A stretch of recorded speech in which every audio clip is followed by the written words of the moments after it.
Good afternoon, everyone. I hope your bellies are full, but you're not too tired. Let me begin today by acknowledging the traditional owners of the land on which we meet, the Ngunnawal people, and I'll pay respect to their leaders past, present and emerging. Good afternoon. It's really pleasing to see so many people here today to engage in a discussion about community-driven development. My name is Carly Shillitoe. I'm the Counsellor for Human Development at the Embassy in Australia's Embassy in Timor-Leste. That means I have responsibility for Australia's aid programs working in the social sectors, but I also have responsibility for managing the Australian Government's support program to Timor-Leste's National Program for Suko Development. I was also involved in designing and setting up our support program and engaged in the policy discussions with the Timor-Leste government back in 2012 when we first set up the program. I was really pleased to be asked to chair this panel today because CDD is a mechanism or a way of working that holds great interest to me. In my comparatively limited experience, I've seen it deliver some really impressive results. So reaching all of Timor-Leste's villages to build water schemes, roads, bridges, health clinics and irrigation schemes in ways that other programs have just not been able to, donor or government funded alike. I also worked, like many colleagues here today, I'm sure, on the tsunami reconstruction effort in Aceh, and I saw through that how CDD mechanisms were adapted and utilised to help broken communities take control of the chaos of the reconstruction effort and rebuild at a much greater pace and lower cost than was achieved through other government and donor programs.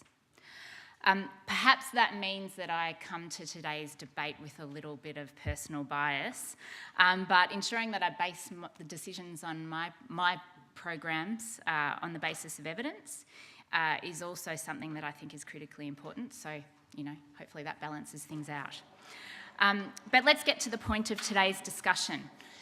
When the International Initiative for Impact Evaluation, or 3IE, last year released an evaluation of CDD titled, "Does Community-Driven Development Build Social Cohesion or Infrastructure?" it sparked a debate about the effectiveness of this widely used model. Although, if I'm to be honest, I think it was when Duncan Green picked up that report, put it on his blog, labelling it a bombshell evaluation of community-driven development, that the debate was really kicked off. As Duncan himself noted in that on the blog, he'd always vaguely thought of CDD as a good thing, but the 3IE evaluation challenged some of his assumptions about the purported benefits of CDD programs. The core critique of the 3IE evaluation, and I won't go into it in a great deal of detail because Manny will do that for us, was that although effective at delivering local level infrastructure, the often claimed spillover effects of the model, such as improved social cohesion, improved economic or empowerment of women, and better governance, were not supported by the evidence of evaluations in these areas. But I guess the question is, was this evaluation really devastating, as Duncan Green suggested, or was it in fact more shell than bomb, as Scott Guggenheim suggested in his response to Duncan Green's blog? It's this question that we're here to explore today, and we're really lucky to have a deeply experienced and undoubtedly entertaining panel of speakers to help step us through the debate today. So first, cab off the rank will be Manny Jimenez. Manny is the Executive Director of 3IE, which is an international non-profit organisation that supports the generation and use of rigorous evidence in decisions about development policies and programs and projects. An economist, Manny was previously with the World Bank for many years, including as Director of Human Development Operations in Asia and also of public sector evaluations for the Independent Evaluation Group. Secondly, Bobby Anderson will present his thoughts on... Sorry, I should just take a step back and say Manny will present the 3IE critique in overview for us. Secondly, Bobby Anderson will present his thoughts on what he describes as CDD's core functionality, which is building infrastructure. He'll also touch on some of the spillover effects which, though apparent in some CDD projects, were not necessarily predicted and have therefore not always been replicated across CDD programs. In doing so, Bobby will draw on his deep experience as a CDD practitioner working on the Government of Indonesia's PMPM program, on Afghanistan's National Solidarity Program, and also from his current role, which is providing technical assistance to Myanmar's National Community-Driven Development Project, along with other experiences along the way, I'm sure, Bobby. Our third speaker is Maria Banilde Reitaja, or Chi.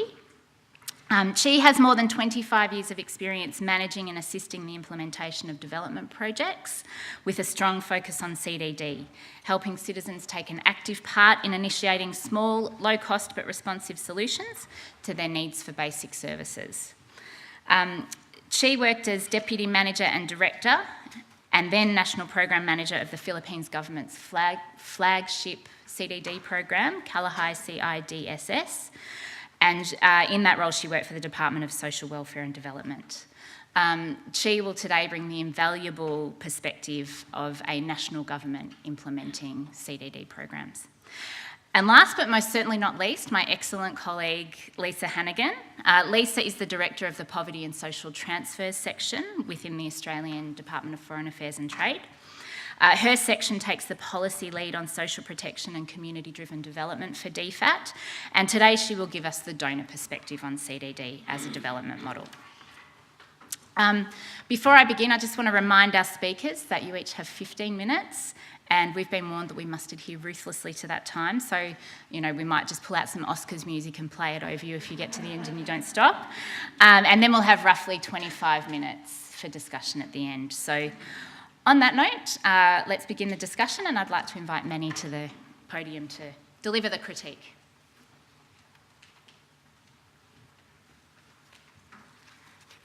Thanks very much.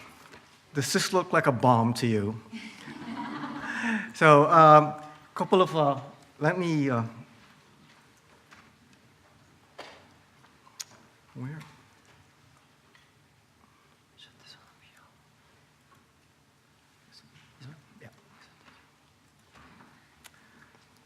Okay, so thanks very much, Carly. And you've already summarized the report pretty well, so I'll try to be as brief as possible. Just a couple of caveats. One is I'll be taking you through a view from very high up. So this is like overview of research from the 30,000-foot perspective. But we have, I think, following us, a lot of people who will have their feet firmly on the ground to give you a fuller view of the CDD approach. The second is that from this vantage point, I'm not even the pilot that actually will take you through, because the authors of this report are colleagues, Howard White, Radhika Menon, and Hugh Waddington. It's their report that I'm presenting to you, and I'll try to do my best to represent them.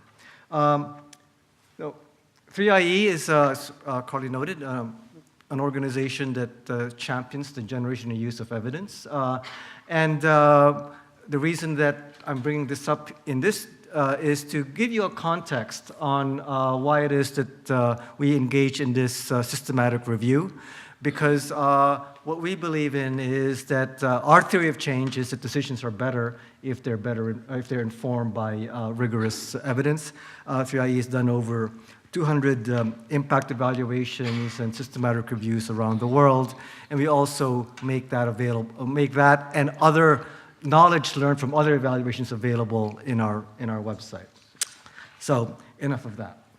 Okay, as Carly mentioned, CDD started about in the late 1980s when, as a response to economic crises, social funds, the first one I think was the Bolivia Social Fund, were thought up to actually deliver services and programs to poor people when things were really bad and governments were somewhat dysfunctional.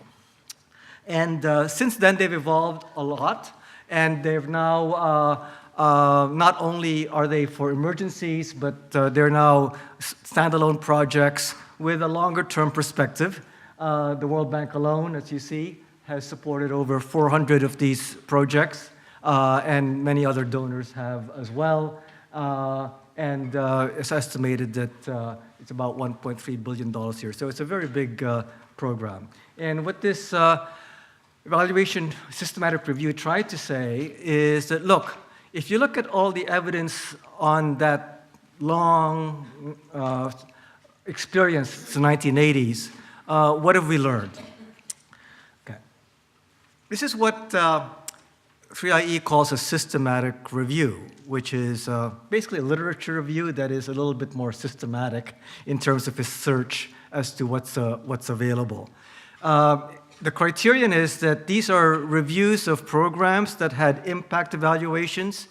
And what we mean by impact evaluations are evaluations that are quantitative in nature and that try to address the counterfactual, what would have happened without the project. And that is done by comparing the outcomes of those who get the project with those who don't. So you may argue with whether or not that methodology is sound, but that's what this study is limited to.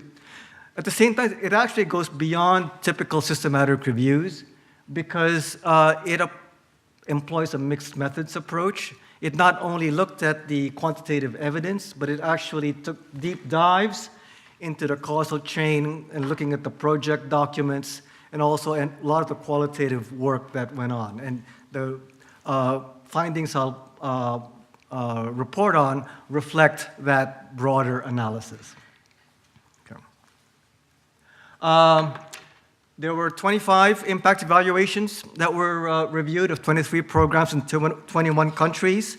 They range very widely from Afghanistan to St. Lucia, so Indonesia, Philippines.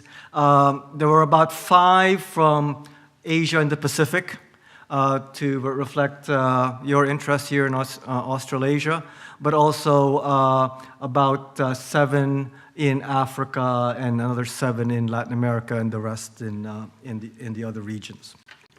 Okay. All right.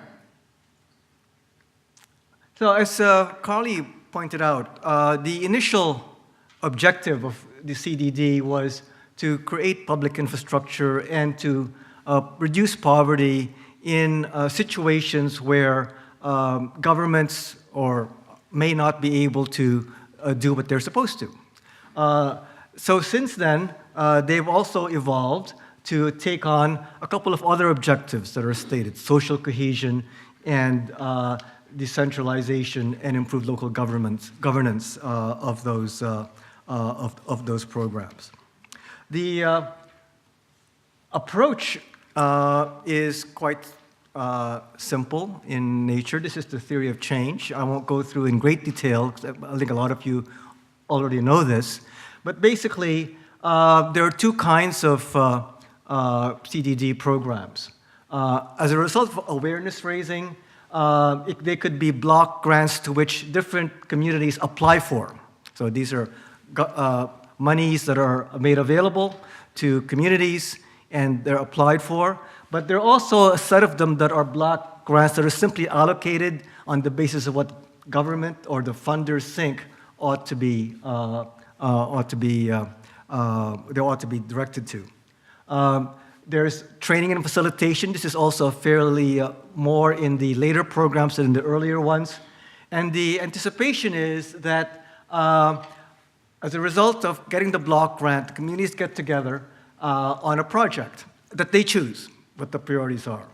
Okay, could be schools, could be water supply, or anything that they decide, as opposed to more the what the line agencies in governments may want to do. Is what the communities decide. So the assumption is that as a result of these projects, 2 things happen. They actually build things, that public goods are created, that the communities themselves feel is most important to them. Could be roads, schools, health clinics, so on and so forth. The other is that as a result of this activity, there's learning by doing. And in that process of learning by doing, the communities have to interact with each other and build social capital. So there's an anticipation that there'll be improved social cohesion and improvements in governance. As I said, these are more objectives that perhaps came a little later on in the evolution of of these CDD programs. But in the first instance, whatever they do, there's also an anticipation. But because you have more of these public goods locally available that are more relevant to the community, you actually improve welfare. Okay. So what did the studies find? And just to elaborate a little bit on what Carly mentioned. Okay. So this is basically a matrix of the causal chain on the one axis and of different sectors. So very briefly, the green means that there were positive effects. Red means no effects. Blue means that there was no data from these 23 impact evaluations, and gray is that they're not applicable. Okay? So there's a lot of blue, as you can imagine. In terms of sustainability, basically the teams found that there was no evidence, just not that it's positive or negative, there was just no evidence. The main thing is that these programs succeeded in building facilities, especially in education, health, and water supply and sanitation and hygiene. These are just some numbers from a few of the countries that they rehabilitated and constructed very large numbers of facilities, often exceeding targets. So it's a very positive thing. This is just for education, for example. This is impact evaluation. How many of you know what this is? Okay, I'll skip this then. No, this is a meta-analysis. And what it tries to do is it tries to visualize what are the quantitative effects of these programs. Okay? And so in impact evaluations, you measure the effect by comparing the results for those who got the program versus those who don't. And if they're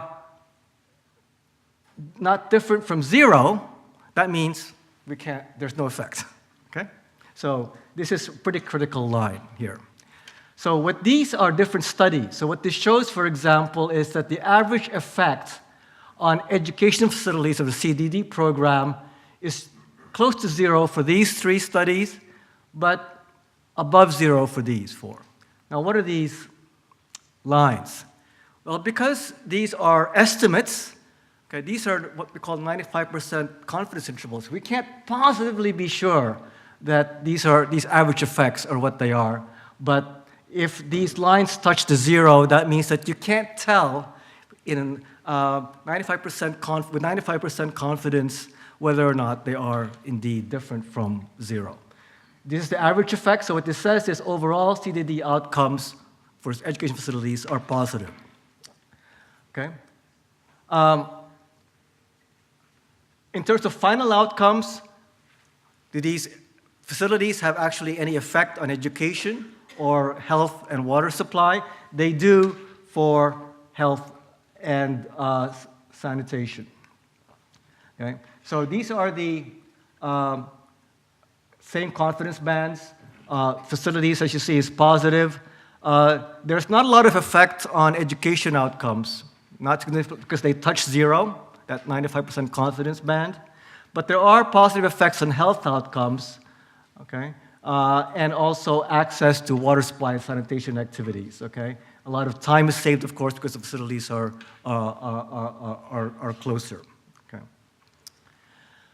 As Carly alluded, okay, when you look at social cohesion, these are what the studies find. Okay? That, in fact, these are the average effects, the difference between the project and non-project, and they're all pretty close to 0, and on average, not significantly different from 0. That's why the studies conclude that there's been no effect on social cohesion, which is why it was called a bombshell, because this is one of the principal objectives. Okay? There's also no effect on improved governance through the interaction with either national or local authorities on average. So that just tells you what it is. And my question is, why is that? The study went into some of the reasons. One is that despite the fact that, in fact, CDD succeeded in building facilities, what the studies found is that, in fact, the participants knew about the program, but they didn't necessarily participate and attended the meetings to actually make things happen. Okay? So they knew about the program. You can't assume that they will attend the meetings. And even fewer actually spoke at the meetings. Okay? So this is one indicator that perhaps in the theory of change, some of these assumptions may not be valid. The study goes into what are some of the reasons for this limited community participation that were less than anticipated.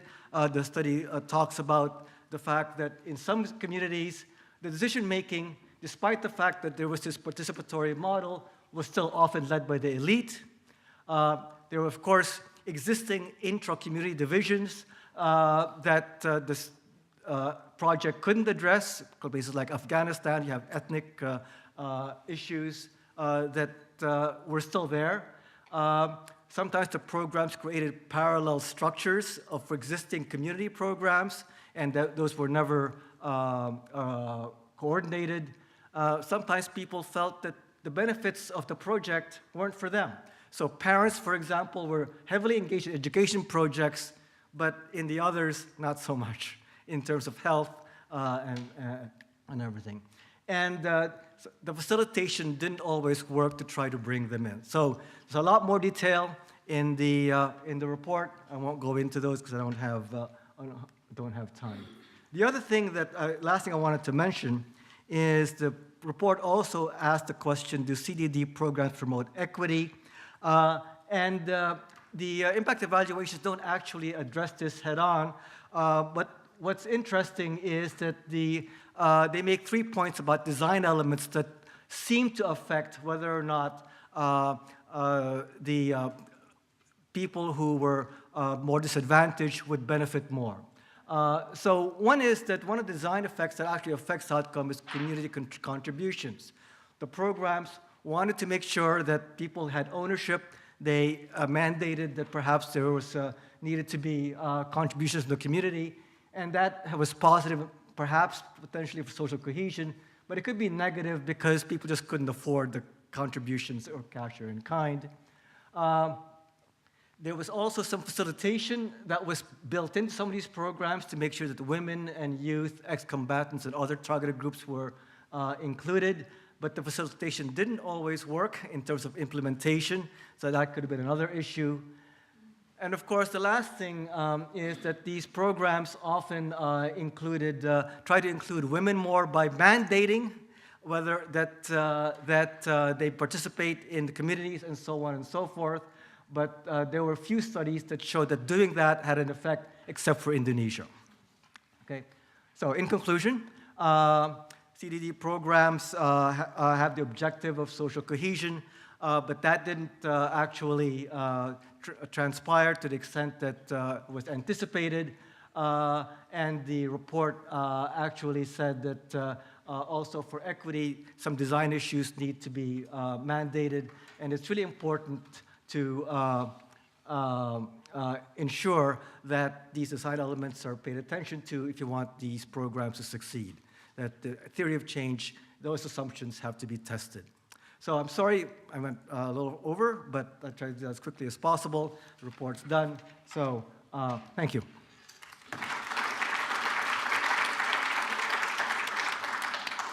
Thanks very much, Manny. Bobby, I'll just hand straight over to you.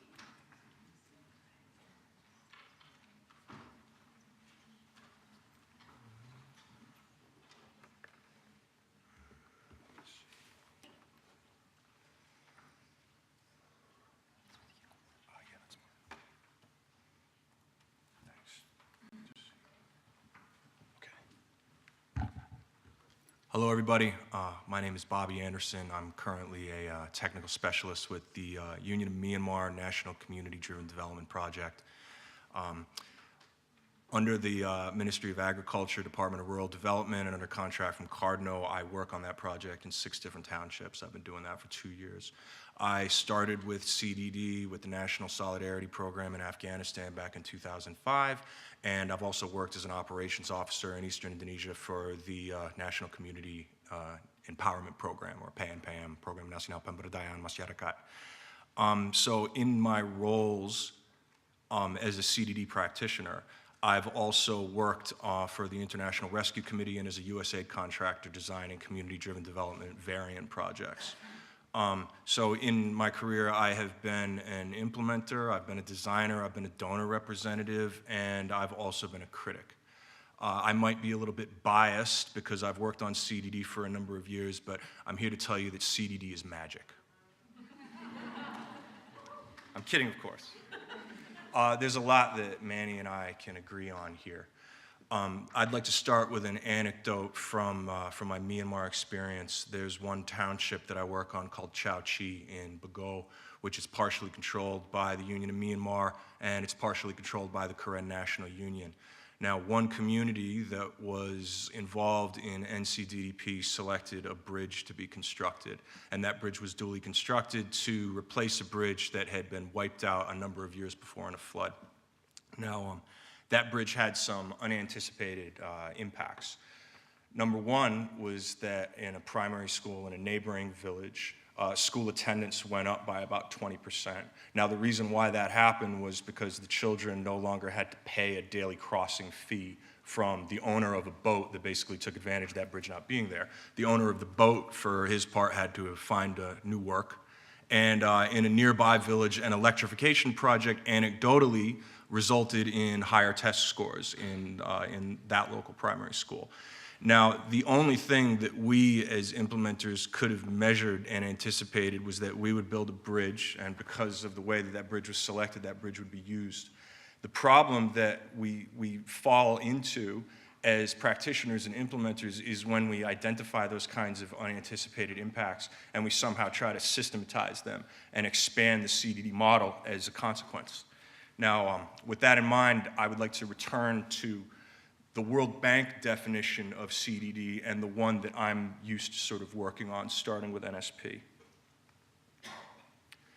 Okay, firstly, community-driven development is a subset of participatory development by which communities are facilitated to identify and prioritize their own development needs, and then government meets those needs with technical expertise and with funds.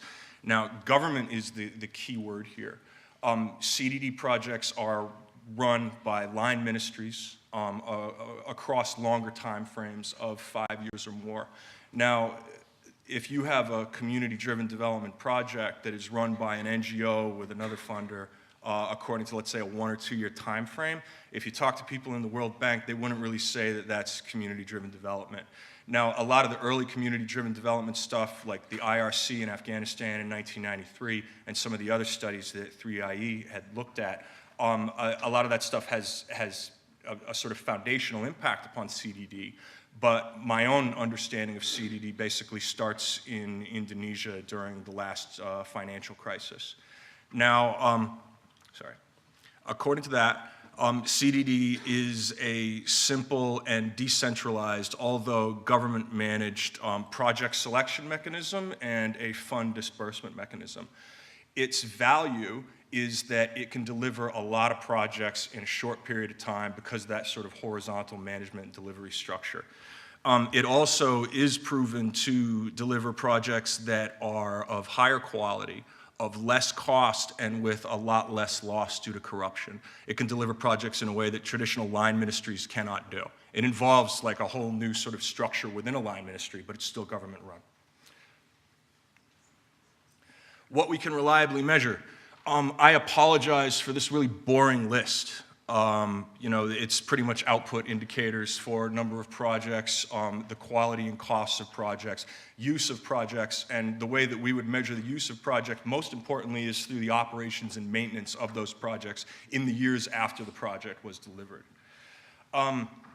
There's one example that I've seen, especially in CDD variant projects, where people pick up on unanticipated impacts among the volunteers at the village level that are helping to run the project.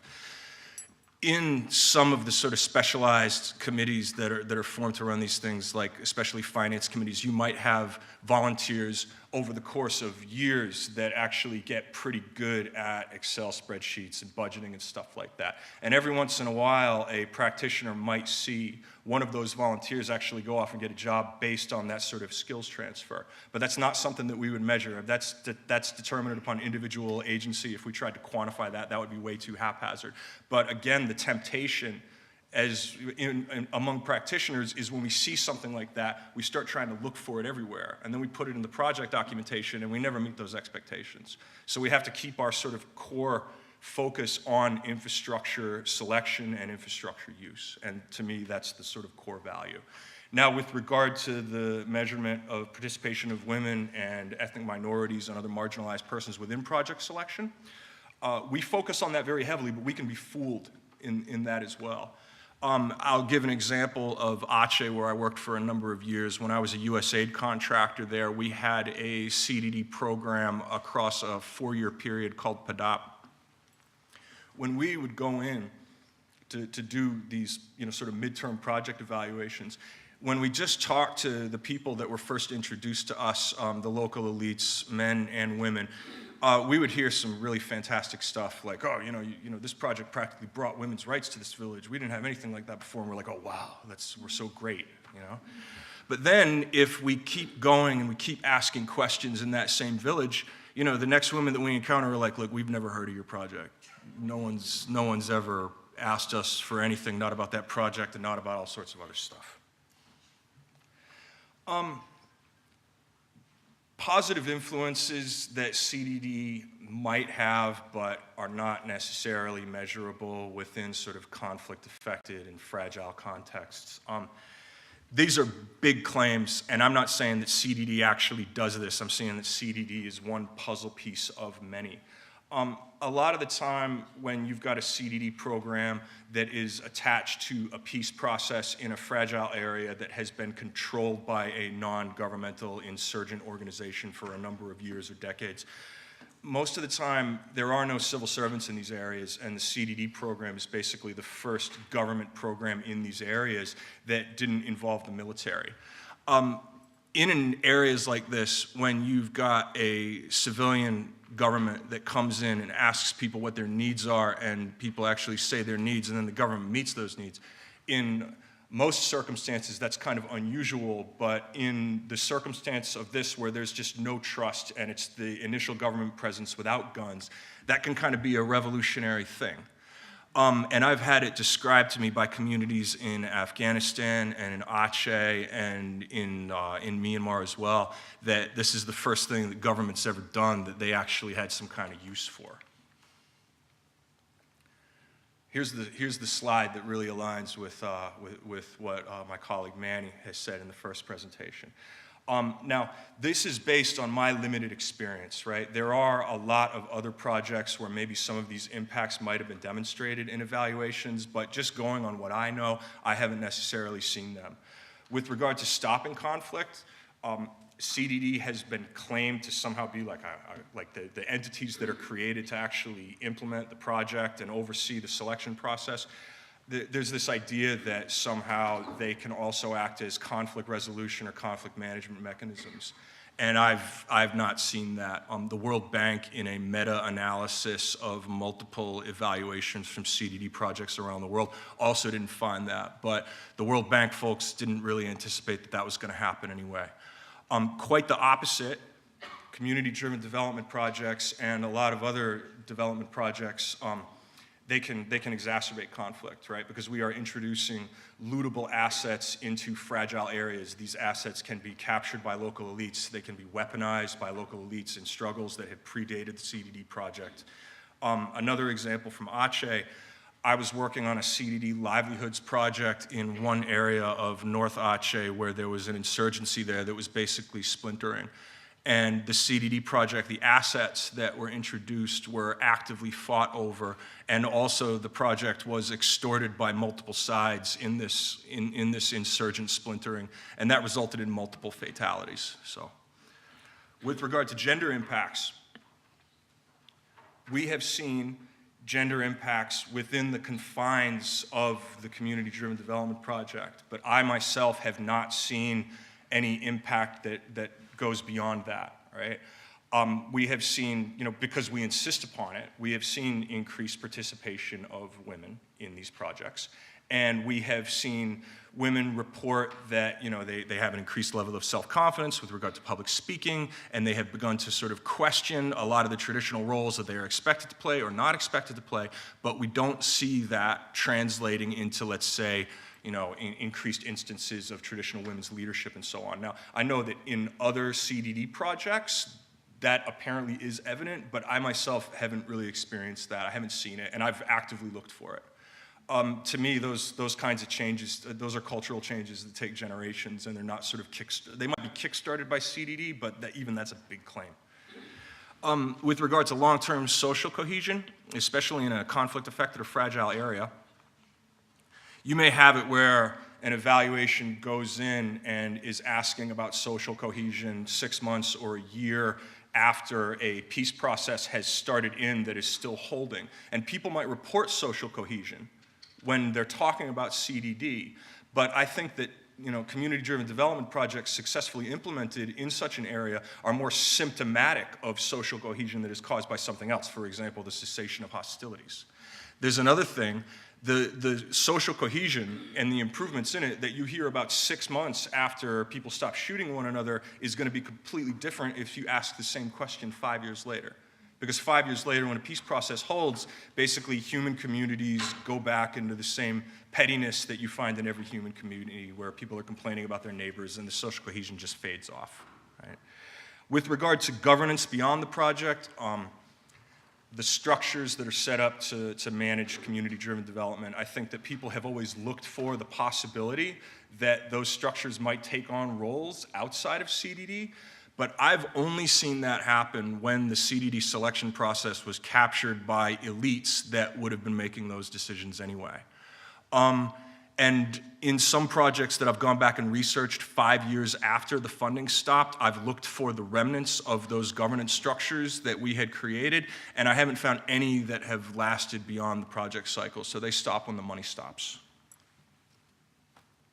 I wrote a longer paper about this, and if any of you would like to download a draft, that's the link for it.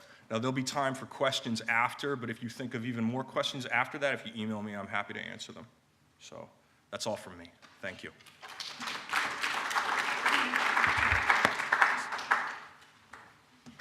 Great. Thanks very much for that, Bobby. Chi, I'll ask you to come up.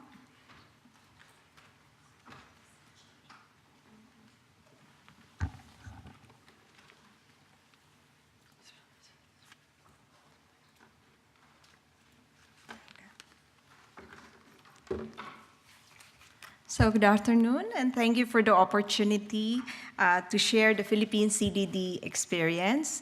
Let me say from the beginning that I'm no longer with government, and perhaps that's a good reason because now I can speak more freely and I can do my reflections on the lessons that we learned in CDD. A lot of people have been asking me, why is the Philippines into CDD, no? And the more specific question is, why are you burdening the poor by asking them to build their bridges, their schools? Aren't these supposed to be done by your government, not by citizens? And I always answer with a question. And I say, why not? Why not? Because for many, many years, the needs of our poor and our vulnerable communities have been neglected. And we have the compounded effects of neglect on the needs of the poor and the vulnerable. And I also ask, is there any other way by which we could deliver these services in the way that CDD is doing now? But I also thought that it's a good starter question to kind of explain the reason behind the decision of the Philippine government to go into CDD. So let me take you back some 17, 16 years ago in 2001. And the backdrop was that we just had our EDSA revolution. We ousted 2 presidents in 2 successive revolutions, EDSA 1 and EDSA 2, and yet we were grappling with a lot of problems. Our economy was not growing as fast as needed, and our poverty incidence, instead of decreasing, was actually increasing. So from, we had something like 31.8% to 34.4% from 1997 to 2002, which meant that something was wrong. In the Philippines, we have what we call as the local government code. And what the code says is that the delivery of basic services is now the responsibility of the local government units, or LGUs as we call them. But services were not reaching the poor, not on time, and certainly not in the quality that the communities deserve, particularly the very remote and geographically isolated and very vulnerable areas. Number 3, everybody at the time was talking about participation. We were so high after our revolutions, right? But the truth is, this was being undermined by patronage politics. Remember, patronage politics is so entrenched in the governance system. And it was being undermined by, it's undermining citizens' participation, for example, in governance, in local planning, and in implementation. It's also being undermined by many technical systems that only the bureaucrats understood anyway, and a lot of the local capacity gaps. So the LGUs from their end were also facing a number of issues. They didn't have enough funds to be able to deliver the services, and the national government agencies were still controlling a large portion of the budget. So this was the backdrop when the Philippine government in 2002 decided to go into CDD as part of a reform package. The main intention of that reform was to actually increase resources for the poor and to accelerate the delivery of social services.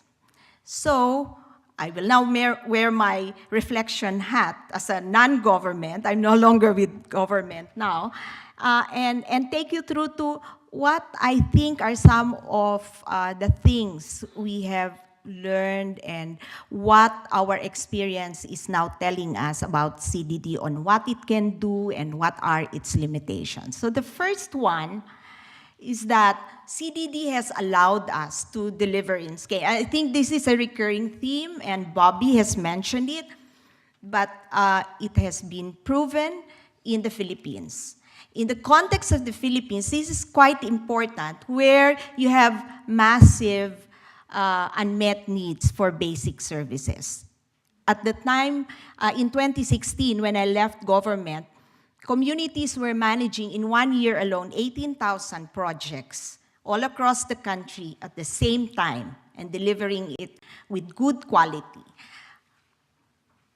Number 2, in CDD, community actually add value to their projects. And I'd like to tell you a little bit of a story.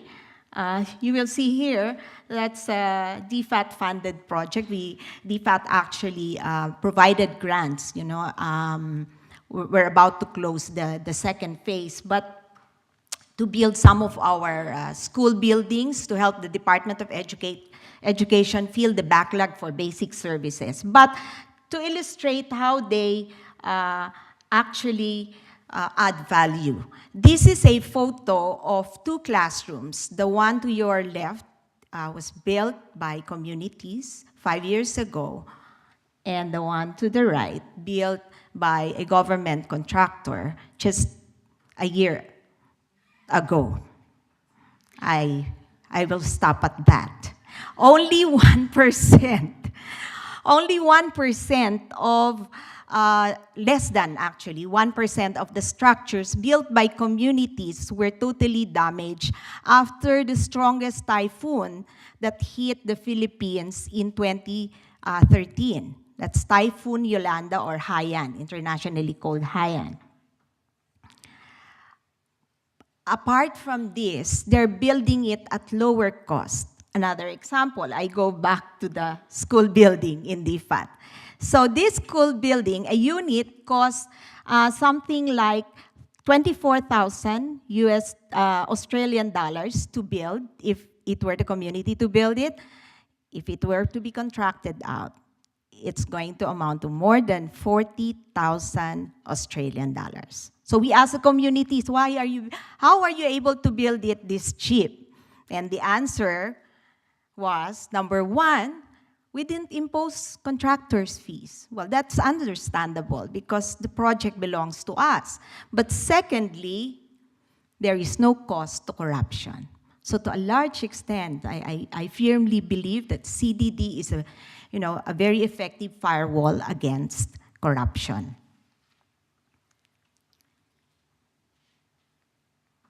Oh, sorry, I'm going back. Here's another story, just to tell you how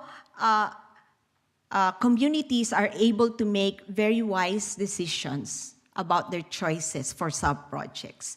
The one to your left is a very old bridge that serves as the only lifeline of an island barangay or village in the Visayas, which was also hit by the typhoon. And the little girl in the middle was born on that bridge. You might ask, how is it that that need has escaped government attention for so long? Because we went in 2013, and that was the only time that they were able to build this bridge. And this girl is actually named Bridget. Filipinos have a very strange sense of humor. I have a lot of other stories like that. We have children that we call gagamba kids. Gagamba in Filipino means spider kids, which means that they have to climb through cliffs in order to cross to the school. And they do that every day. Very risky, very dangerous. And the answer was actually very simple. The solution is to build a footpath around it. And so that's what they did. Again, you ask the question, how come? How come? It was only through CDD that government was able to respond to that need. Third point, the way we think and view CDD in the Philippines is that it allows us to enhance local poverty reduction initiatives by providing a very good platform by which you can integrate the many other elements of poverty reduction in very poor areas through participatory planning. I know this is a contentious area, and Manny, I'm not going to contest what 3IE found out, but at least in the areas that we work with, number one, those who have had no access to the regular decision-making structures are able to sit down on the table and say, these are our needs, this is what we want government to fund. And the impact evaluations have actually shown a very high rate of all these community preferences being funded, which also goes to show that the process has shielded the investments from elite capture. The second point is that there are transparency mechanisms, that helps enhance your investments by, number one, allowing communities to do a more criteria-based prioritization. So in the Philippines, which I don't see very much in Myanmar, but the communities actually decide on how they would like to rank their priorities. And they do that, and it is a good way, again, to kind of tell the local leaders, hey, you cannot just tell us we will build a basketball court, which is the favorite project of our politicians. So because of that, we're able to prevent that. Number 3 is that it allows citizens to engage with their local government officials. And in our experience, at least a minimum of 20% of the actual requirement of the cost of the sub-project is being funded by the local government. And why are we able to do that? Because the process is very open, and the local leaders are made to account before a very large group, before an assembly. The Philippines require at least 80%. The law only says 50% of the household should be present in the assembly. Kalahi Seeds made the decision it should be more than 50%, so that we make sure that we have the widest set of participation. Flexibility, I won't talk into detail. Bobby has touched on this, but just to say that we've worked in many settings. There are constraints. I'm going to talk about that when I go to limitations, but we've been able to work in post-disaster contexts, in conflict areas, and even in areas with indigenous communities. About 30% of our coverage are in areas with indigenous peoples. Now let me go to some limitations and what I think is still room for improvement. All right, 2 minutes left. Okay, first, hostile and, conflict environments, very difficult. I don't think CDD can work very well, especially when you have a very dysfunctional governance structure. Number 2, O&M, operation and maintenance of very large projects, roads, bridges. That's going to be difficult, which suggests the need for communities to enter into co-management and co-ownership agreements with their local governments who have the resources to fund them. Number 3, CDD in livelihood, we've tested it, but not extensively to the extent that we will use the grants so that they can go into the nature of what I call private goods as opposed to public goods. Because most of the structures that we build, even for livelihood support, are collectively managed. Finally, very important, mainstreaming. Don't think about it retroactively. Think about it at the outset when you are designing the project. So, I'm always confronted with a question, can you trust communities? And I always say, when you do CDD, there's a lot of shift in thinking that's needed. Because most of our government agencies always think that the poor, the uneducated are a big risk. You cannot give them money. But our experience shows there's no lack of energy nor talent in CDD. Thank you.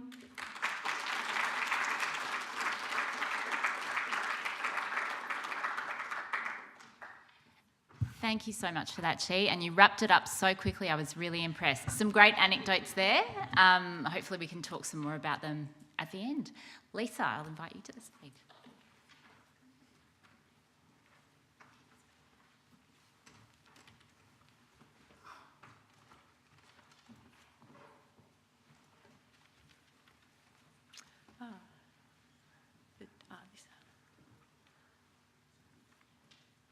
Great.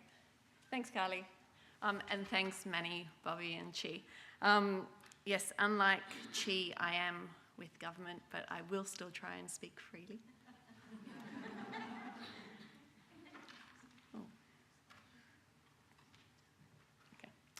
Yeah, that's fine. Okay. So I'm going to be covering lots of the the whats and the wheres and whens and whys from the donor's perspective. And at the outset, I should say I'm not speaking for all donors. I work for DFAT, and also obviously there's a number of colleagues in DFAT who work on CDD, and I've touched base with a lot of them before this, but with those caveats, I will continue. So what is it? And Bobby covered a lot of this, but I think it's worth just touching on, because I also work on social protection, and I know when you could have a table of people talking about social protection, and you could be thinking of a different thing, but everyone, hand on heart, was saying, yes, I know what social protection is. And sometimes I feel it's the same with CDD. And so basically in line with what Bobby was saying, for us it's a specific type of participatory program, and generally conceptualised as a program to build small-scale, labour-intensive infrastructure in a way that meaningfully engages the community, and sometimes for other things too, like service delivery. The community is accountable for the funds. They go directly from the centre to the community. Proper participatory techniques are used to draw in diverse voices, and facilitators are well trained in their fields of expertise, and so you would normally have a social facilitator, a technical facilitator with strong engineering expertise. So I know CDD is moving on, and she did mention, like, maybe touching in on private goods, maybe some livelihood development work. So there definitely is movement afoot. But normally when we're talking about CDD, we're talking about programs that deliver public goods. Private goods aren't completely out of scope, and I will mention them down the track, but generally we're talking about public goods. What it's not, when we're conceptualising it, is, yes, it aims to do what it does well and not touch every aspect of community life. It's also not a social fund. Social funds are often put together with CDD, but they are different in that social funds, generally the community doesn't have that final sign-off on the project. It goes up a level. It's also not a small-scale community development program. We're talking about big government transfer programs here when we're talking about CDD.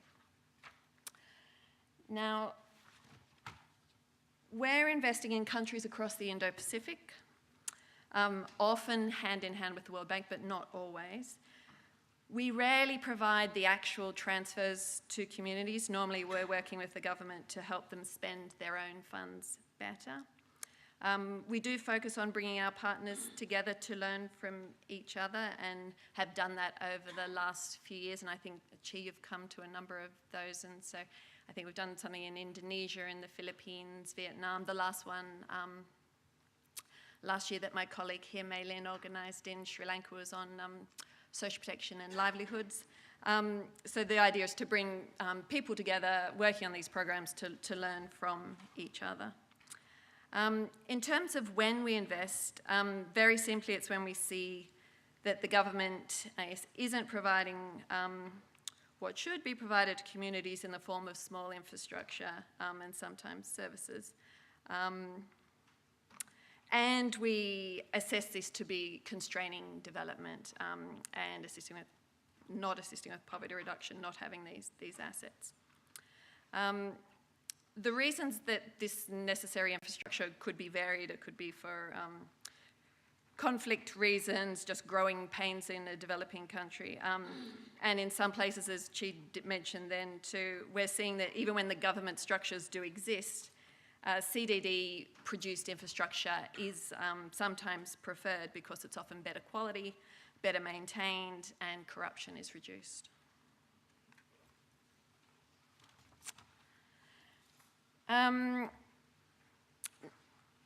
I'll go through this quickly so I don't repeat what other people have said, but one of the reasons we really like it is that it's putting the community members at the centre of development. It's not some external power making some ill-informed judgment about what people need. And I'm not saying that that's what the rest of our aid program is like. But it is very attractive, that level of self-ownership and self-determination. Also attractive is the big, often countrywide impact that these programs have. They're at scale. And so small investments by donors can leverage large amounts of government's own funding.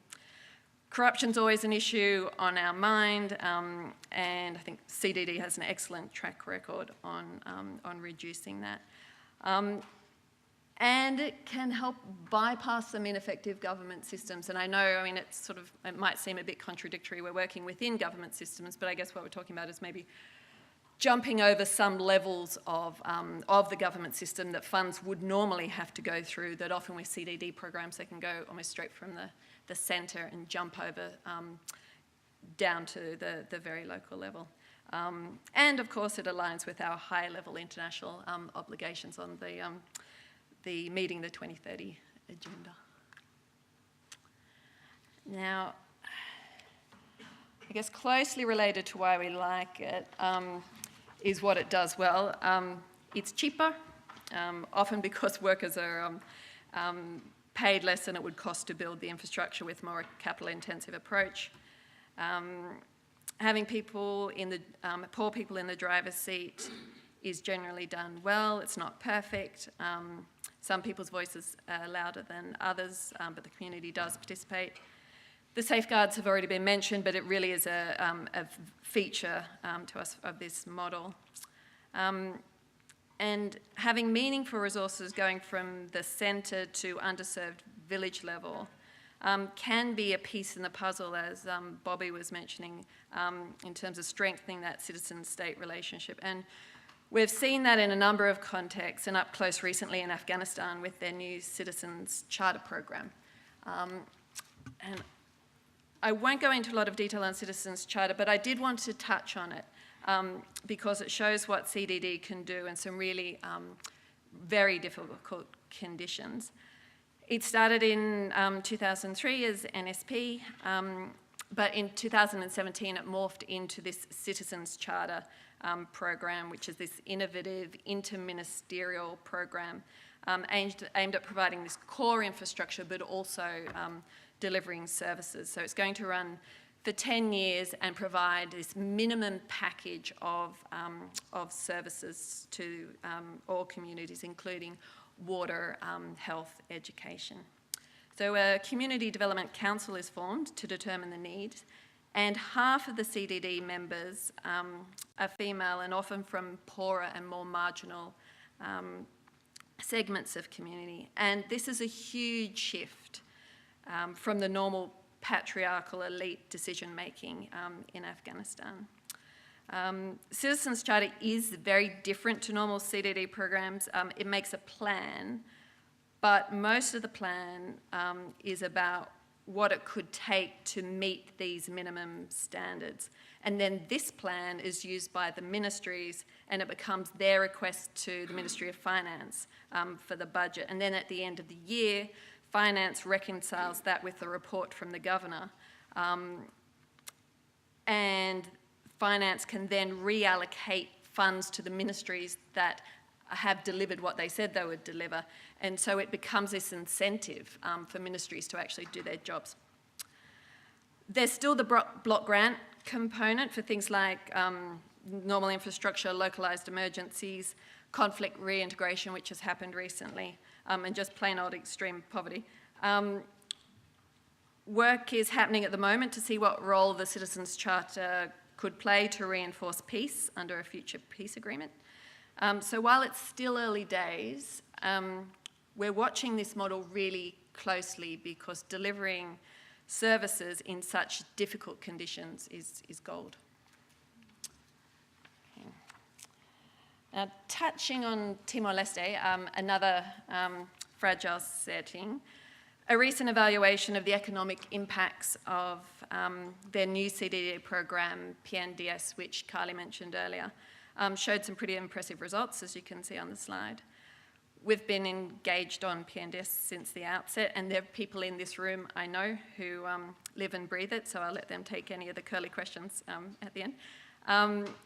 But I wanted to mention it because, like Afghanistan, it's a great example of the ability of a government to deliver visible infrastructure to some very poor communities, and a government with sometimes pretty weak institutions. I don't want to be too rosy. Anyone knows what's been happening on the budget side in Timor-Leste recently would know that PNDS has had a tough time lately. But if the government can get on top of their annual financial flows, and budget I hear has just been released for this financial year, PNDS has definitely already demonstrated the valuable role that it will play in development there. Now, Manny mentioned the World Bank, but I just wanted to pause the minute on the World Bank because they're just so big in this space. They've got 200-odd CDD programs in 78 countries at the moment, $20 billion in active financing, and it's 8% of their total lending. They've pulled together this slide on some of the highlights around poverty reduction, service delivery, and cost effectiveness, and obviously they've cherry-picked some of the very good ones. But I guess that's okay. It shows what's possible. Now, challenges and limitations. I think a number of us are talking about this spillover on governance, and it hasn't happened. I mean, we thought it was going to happen, but it hasn't. And I think it was a reasonable expectation. And so I guess I'm not saying that it doesn't have any impact on governance. Obviously, it does. Local control and accountability of these huge resources is a big deal. It's just not spilling over into other aspects of community life. On the quality of participation, this differs by program, and some programs definitely have a way to go in terms of meaningfully including the voices of women and the more marginalised. But something that Scott Guggenheim said on women's inclusion in Afghanistan really sticks with me, and it's about that counterfactual and measuring, looking at what would happen if CDD wasn't there, and often the answer is not a lot. So if in terms of Afghanistan, if only 30% of the women are turning up to the village meetings, and so there's still a long way to go, but I guess it is a lot better than them not being in the room at all, where they'd have absolutely zero voice.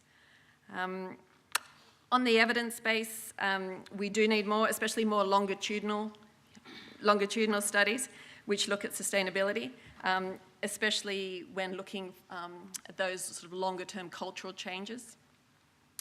And a point I don't have here, and I should have, is on poverty. CDD can have a meaningful impact on poverty, and there is a lot of evidence out there on poverty reduction.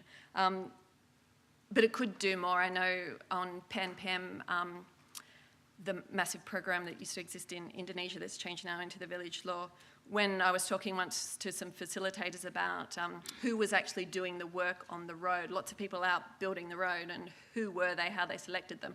And it was just, well, they're the people who live next to the road. And I said, well, and we knew that the poorer people lived away from the road. They said, oh, but this is community empowerment programs, this is not poverty reduction. So they just didn't go that extra mile. And I think with some of these programs, there is scope to do a little bit more to push that poverty reduction agenda. And finally, just linking with social protection, which is an area I focus a lot on, I think CDD could go further. Because I think it does have pretty similar philosophical underpinnings in terms of, I guess, poor people carving out their own future and knowing how to best maximise their own welfare. And things are going on in this space. In Philippines, there's this convergence agenda trying to bring the programs together. In Indonesia, there's a pilot going on around human development workers who aren't based specifically on individual programs. They look over the whole. But just really quickly on targeting for social protection programs, the programs that are poverty targeted, it's always tricky, and it's almost always an exercise in just palatable rationing of limited resources. And so having that community, community overlay has been shown to bring nuance to the targeting decisions based on these more sort of technical methodologies that are used, like proxy means testing. And they make the ultimate decision of who's in a social protection program more acceptable to the community. I'm running out of time, so I'll just skip filling the gaps. And just on sharing lessons with public works programs. Public works programs are one of the most common social protection programs. People are working for generally a cash transfer or a food transfer. And normally, CDD has better quality assets than public works programs. Public works programs generally don't have that engineering, good quality engineering expertise that CDD programs have. And social protection has, I guess, the benefit of that reliability and the predictability of transfers going into poor households. And so I think, yeah, basically sharing those lessons between each of the programs could be positive. So in conclusion, they're definitely a valuable vehicle for us. We can do it at scale, bypassing inefficient government systems, produces cheaper, more corruption-resistant assets, also moving into services, and we're going to watch Afghanistan closely. CDD needs to be part of a broader development strategy. The supply side actors need to be working closely with the producers of the infrastructure. And it's not always going to be able to do, well, it's not going to be able to do everything, and nor should we expect it to. Thank you.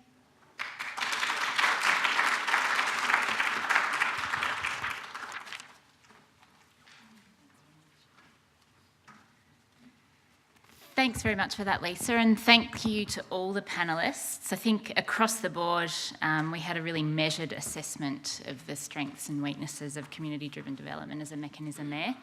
And lots of common ground, despite the apparent controversy that I think that came up around the 3IE evaluation. I might just ask our panellists to take a seat up the front here. We've got around 20 minutes, 17 minutes for questions. And given that we had lots of common ground across the panel, perhaps we can ask the audience to put some contrarian views to spark a bit of debate. So I'll put it out there to anyone who would like to ask a question. No? Well, if you guys don't, oh no, we've got one up the back there. Go ahead. Great. And this is probably just a reflection of me being tired. But I guess thank you for a fascinating presentation. I am new to CDD, so it was really great to kind of hear about the development of it. I guess my point is more about my take home from the first presenter was that we have impact evaluations. They're limited in what they're going to measure. But the evidence so far is that they show certain things and they don't show other things. And then I kind of heard in our other presenters, it's valid to say impact evaluations don't measure everything. There are other aspects of CDC that are going to be important. But I did actually hear people say, there's evidence that it reduces poverty, there's evidence of this, which is actually quite different to saying the evidence we have is not addressing what it might be doing, than saying, actually, we do have evidence. So I guess that would kind of be my comment. I don't know. Sure. Any other? Yeah, just over here. We'll take a couple and then we'll go to the panel.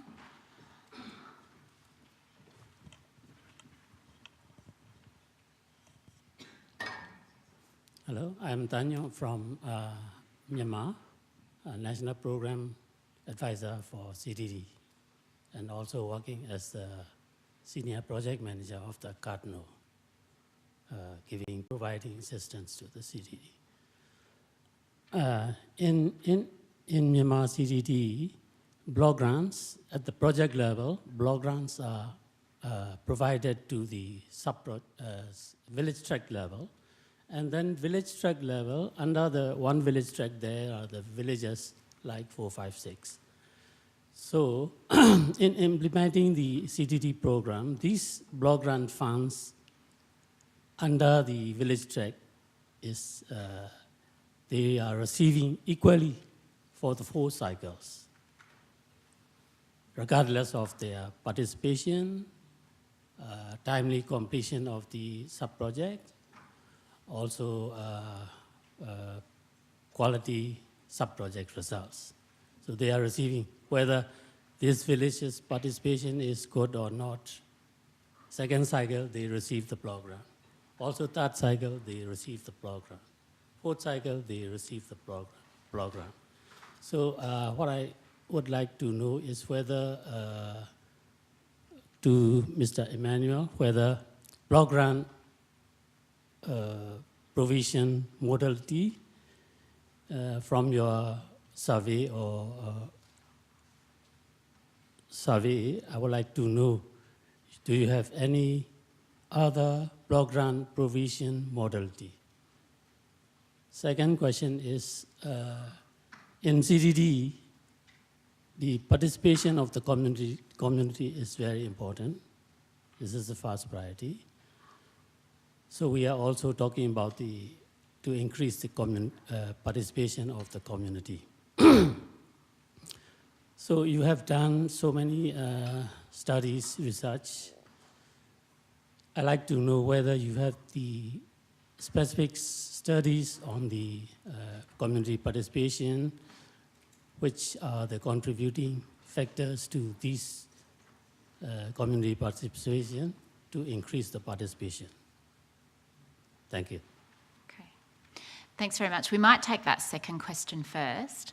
Manny, the question was directed at you, but I'm conscious of the fact that you weren't necessarily involved deeply in the evaluation. So I don't know if you want to, offer a response, and then perhaps we might throw to Chi to come at that from a government perspective, and Bobby from your experiences in working with the Myanmar program. So I guess the question, as I understood it, was in 2 points. Are there other mechanisms or other ways to engage communities more effectively? And also questions around, I guess, incentivising better community participation, given that perhaps there are some concerns that communities will get the second and third and fourth cycles of funding regardless of the quality of the community participation. Have I captured the question correctly? Okay, great. Manny? Yeah, thanks. So, Carly, you're quite right. I think it's probably better addressed by others who have experience on the ground. But I think from just the perspective of the evaluation itself, it actually only took what was presented in the programs that were evaluated, and those were all block grants, so there were no alternatives that were actually in the study itself. So perhaps others might have a view about that.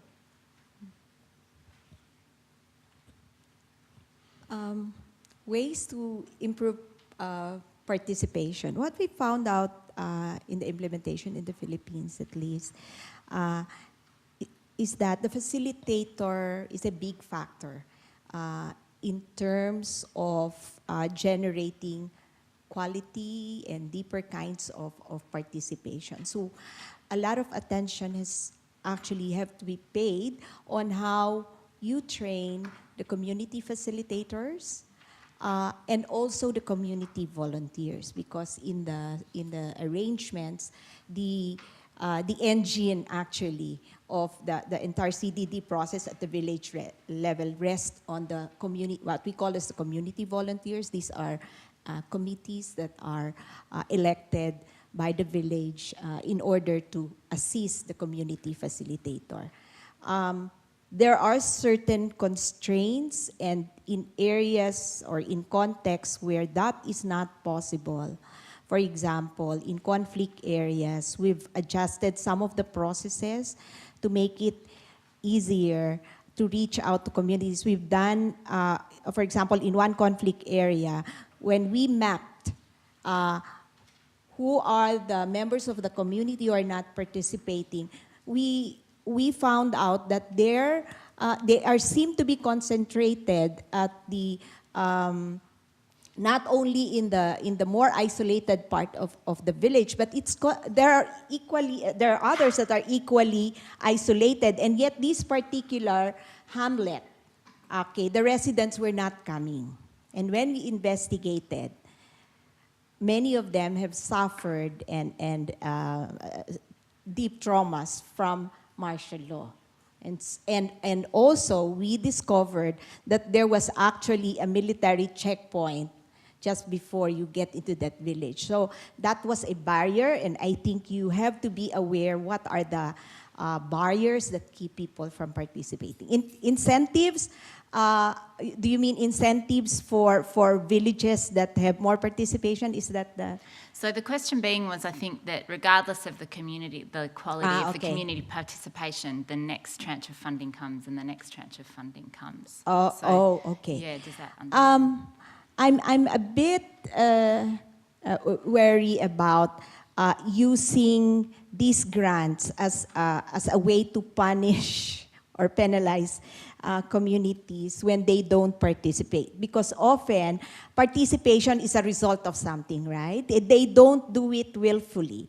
If you have worked in many communities, many of them are constrained from participating because they're busy with work or there are some other barriers to participate. I would much rather that we spend more time understanding what's constraining them from participating, and if we have to well, the more valid question, I think, is after some time, after 3 or 4 cycles, many of these volunteers who have spent so much energy and so much of their time doing work for CDD, they might lose steam, and for good reasons, because they're taken out from work. What is the incentive for them? We have one model, and we've partnered with the road board. And the road board uses part of the revenues that they get from the fees paid, taxes paid from the use of the national highways, no? So the toll fees, so to speak. And they gave that to CDD, so we can use it to provide employment with priority to volunteers. So it's a way to also incentivize. It's a small pilot, but it's one of the ways you can incentivize also participation. In terms of the grants, as I said, I don't favor. I would rather that it be based on criteria, and it will depend of your government. In the Philippines, we used income class, population, and poverty incidence to scale and provide a graduated amount of grants to communities. Just a caveat, U Thanh Yun is my colleague from Myanmar, but I promise I didn't ask him to ask any questions. If I did ask him, I would have asked him to ask a question that I have a good answer for. I don't have a good answer for the question about the quality or lack of quality of participation and how that might or might not be tied to an additional grant coming in the next cycle or the next year. That's always a struggle to try to maintain the quality of participation and make sure that elite capture doesn't occur. And I think that in line with Chi's comment, there are a lot of people that opt out of participation because, frankly, they don't have the time to spare.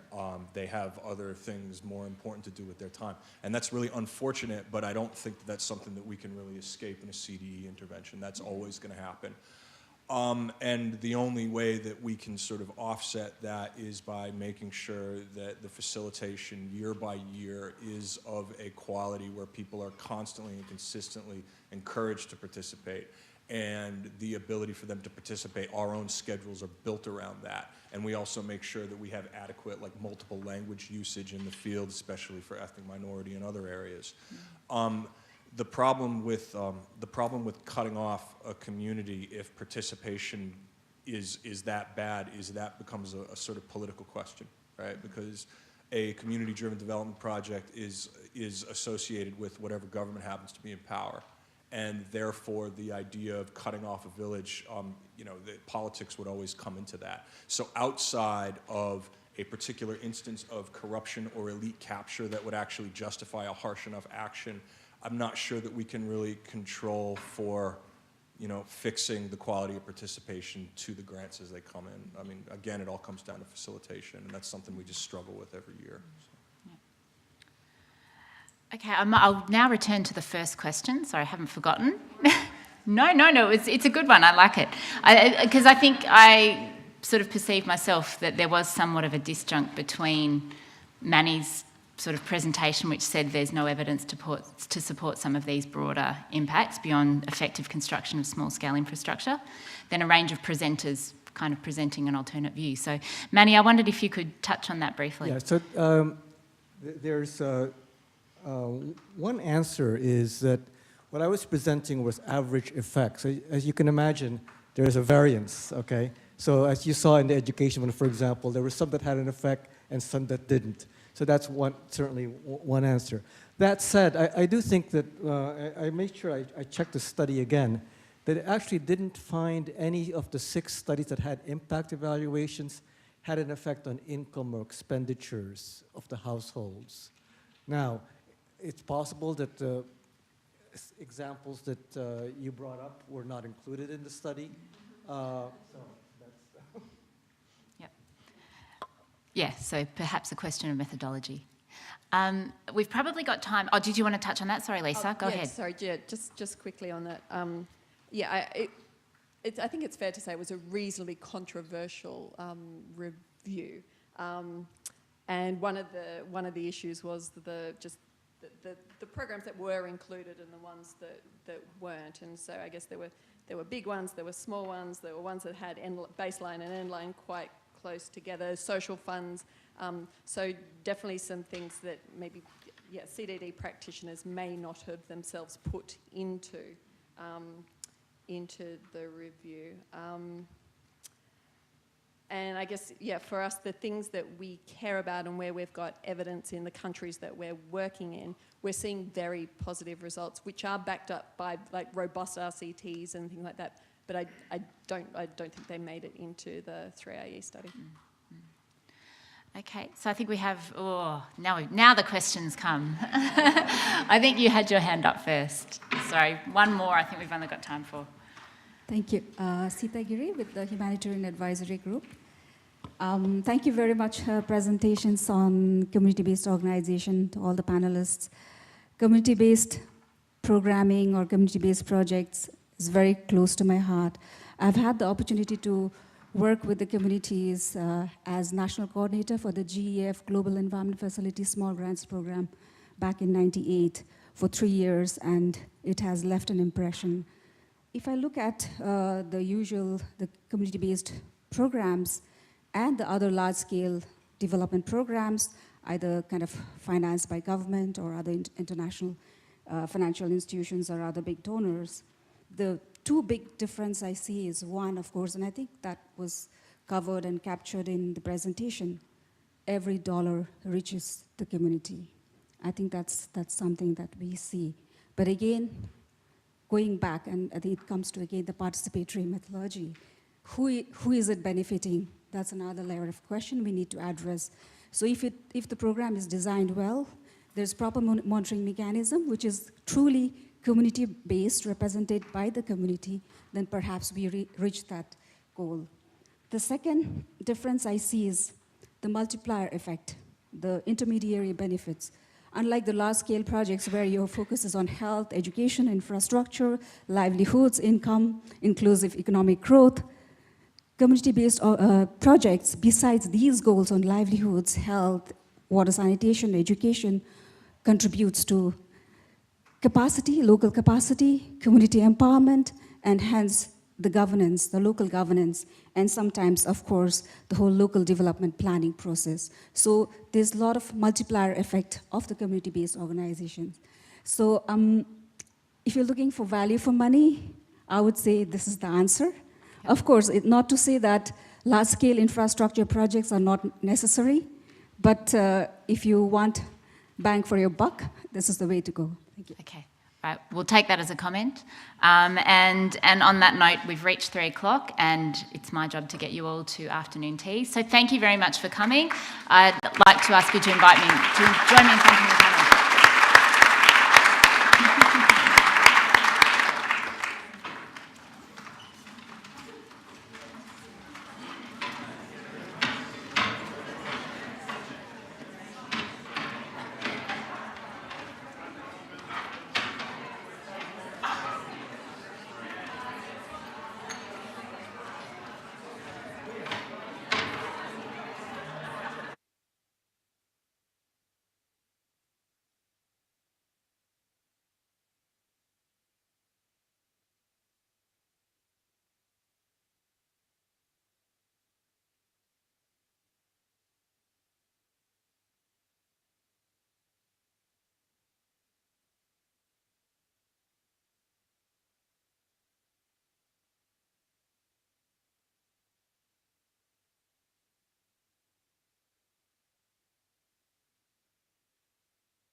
Okay, good afternoon, everyone.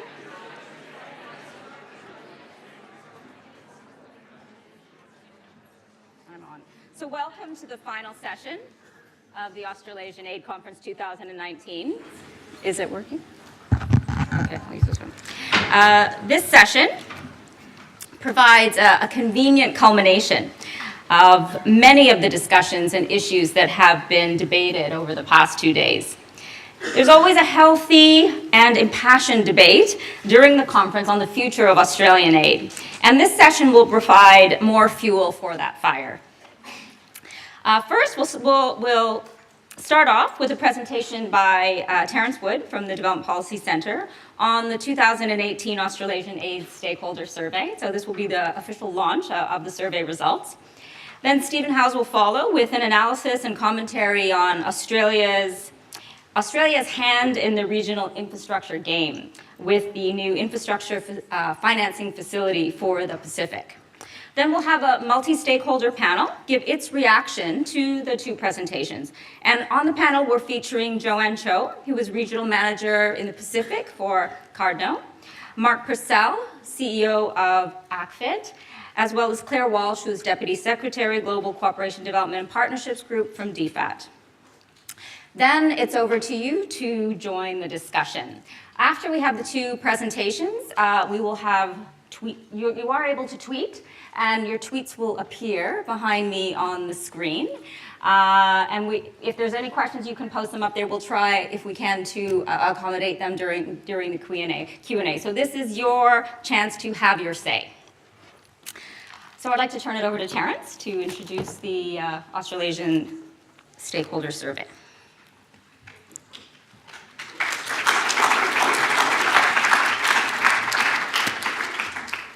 Great, thank you very much. And I'd just like to start my presentation by acknowledging and celebrating the first Australians on whose traditional lands we meet today.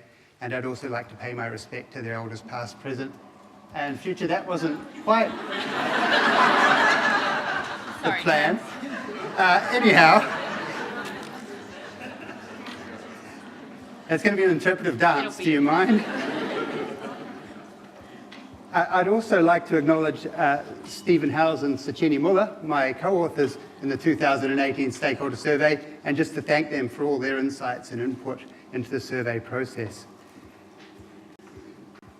And last but not least, I'd like to thank those of you in the audience who took time to fill out the 2018 Australian Aid Stakeholder Survey. Without your insight and without your experience, we wouldn't be able to have this conversation here today. So thank you very much. Still, oh, I can see it. We'll That's not much use to the rest of you. So there you go. Let's start just with a quick explanation from me of what the Stakeholder Survey is. The Stakeholder Survey is the Development Policy Centre's attempt to build a rich and nuanced picture of the state of the Australian Government Aid Program. It's meant to be a picture that both looks at the macro level, how well the aid program is functioning overall, and also which digs down to the micro level and looks at specific aid program attributes, transparency, staff continuity, decision-making time, so that we can get a real fine-grained assessment of what's working and what isn't working in the Australian Government Aid Program. To build this picture, what we do is we go out and survey stakeholders of the Australian Government Aid Program. And we do this in two phases. The first phase of this survey, which I'm going to imaginatively refer to as phase 1 from here on, involves a targeted expert survey in which we went out and surveyed 1 or 2 senior executives from a large group of Australian aid NGOs and private sector aid contractors. The second phase of the survey was made open to all members of the Australian aid community, and people could opt in to take part in the second phase of the survey if they wanted to.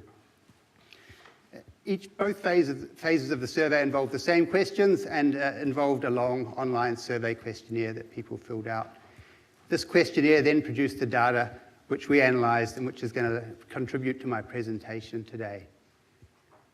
One possible criticism that can be made of a stakeholder survey type approach in appraising the quality of an aid program is that the type of data that you get from a survey are inherently subjective. They're just stakeholders' perceptions of how the aid program is functioning. I think that up to a point, this is a fair criticism, but you do also have to recognize that the people who we surveyed are all people with a long history in the world of aid. They've been working as aid workers for a long period of time in most instances, and most of the people who we surveyed interact with the Australian government aid program on a regular basis.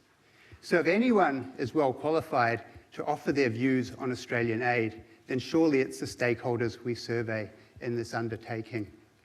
I'm happy to concede that stakeholders' views need not always be the final word on the matter when it comes to Australian aid quality, but I do think it's crucial that their voices are heeded. If we ignore the voices of these stakeholders, we're going to end up simply having insular conversations within the confines of DFAT or here on the ANU campus, and we're going to miss the opportunity to learn a lot about the performance of the Australian government aid program. So we've run stakeholder surveys 3 times now. 2018 was the most recent survey, the one that I'm going to speak to. We ran the first survey in 2013, and this was run while in the dying days of AusAid, before the change of government that year, and while AusAid was still the main vessel for the delivery of Australian aid. And we ran the survey again in 2015. And the combination of these 3 surveys means that we now have a rich time series of data which enable us to track and compare change over a very turbulent period in the history of Australian aid. All right, so that's the survey for you. What did we find? Well, it turns out that we found out an awful lot. Much more than I could present to you on in a 15-minute survey. And for the sake of a parsimonious presentation today, I'm going to limit my comments to the data that emerged from phase 1 of the survey. That's the targeted expert survey in which we solicited the views of senior executives from NGOs and private sector aid contractors. For those who are interested, there's much more from phase 2 of the survey in the stakeholder survey report. And also, if you're curious, it turned out that average responses from phase 1 and phase 2 respondents to the survey tended to be very similar. Phase 2 respondents were just a little more pessimistic overall than phase 1 respondents, but by and large, the type of information we got from both phases didn't differ much, which is another way of saying that if I were to stand here today and give you this presentation based on phase 2 data, I'd be giving you almost the self-same talk that I'm about to deliver. So let's start with some bad news. This chart behind me is drawn from a question that we ask stakeholders about their views on what the high-level objectives of Australian aid are. In particular, we asked them, do you think Australian aid, or to what extent do you think Australian aid is focused on promoting development in developing countries, and to what extent do you think Australian aid is focused on advancing Australia's national interests? And the way this chart works, the x-axis here is perceived development focus. So over here, more development focus. Over here, less development focus. Each line on the chart reflects a different year of the stakeholder survey, and the peak of each of these lines reflects the most common response in each of the survey years. And what the chart is trying to show us is that when we first ran the survey in 2013, stakeholders perceived there to be a reasonably high degree of development focus in Australian aid. However, come 2015, this has fallen a lot, and we're now looking at a pretty low level of development focus in Australian aid. And the bad news is that 2018 doesn't really differ from 2015 at all.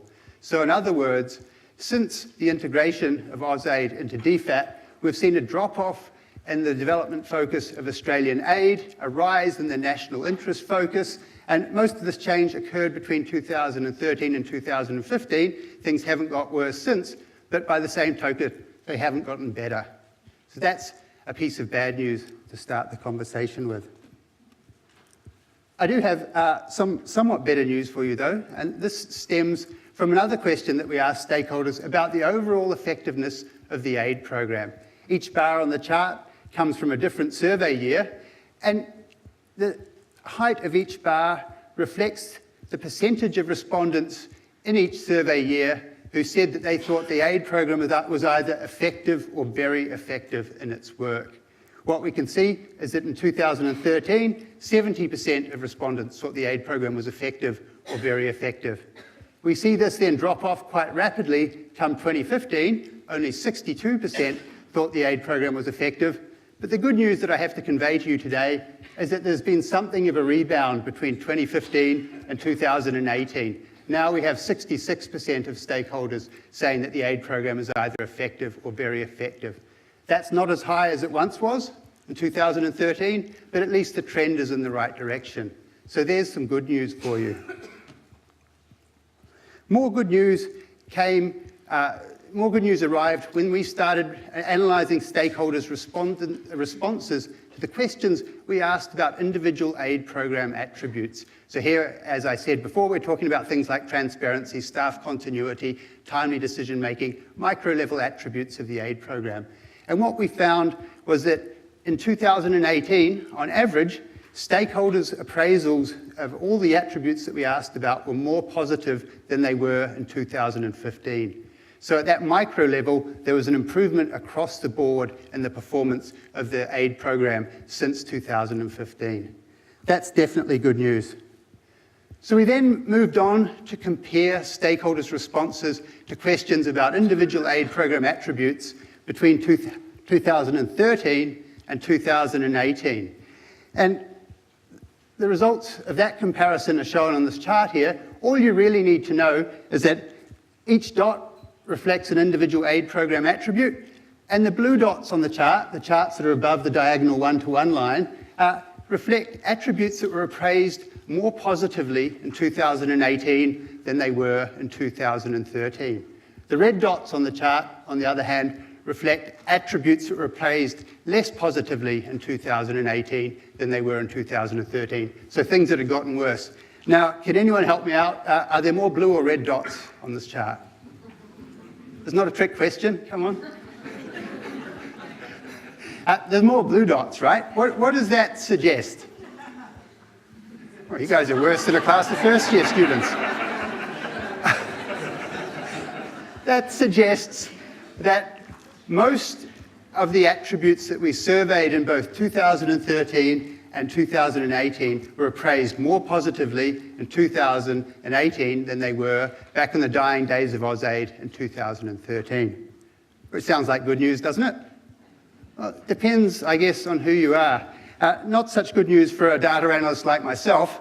I found that finding rather perplexing. Indeed, when I thought about it more, I thought it was a finding that presented me with both a conundrum and a puzzle. And let me talk you through this.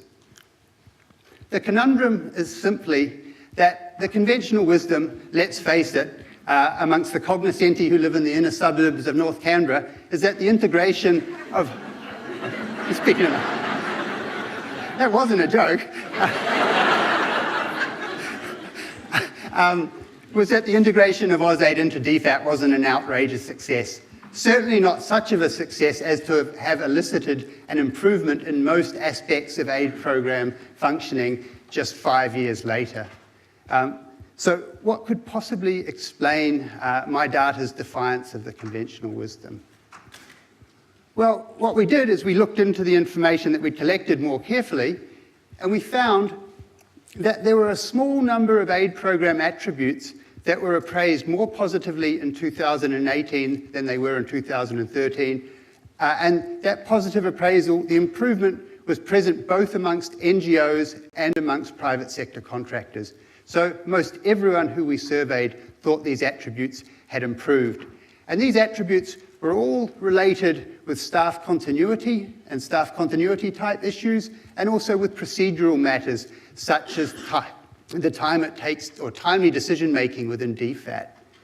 And they were also mostly attributes that were appraised very harshly in 2013, aspects of the aid program that were not functioning well in 2013.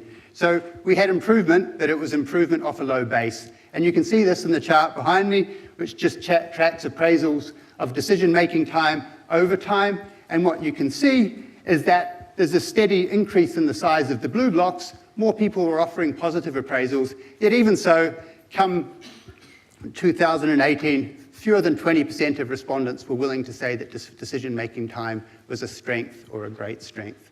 So an improvement, but not to astounding levels.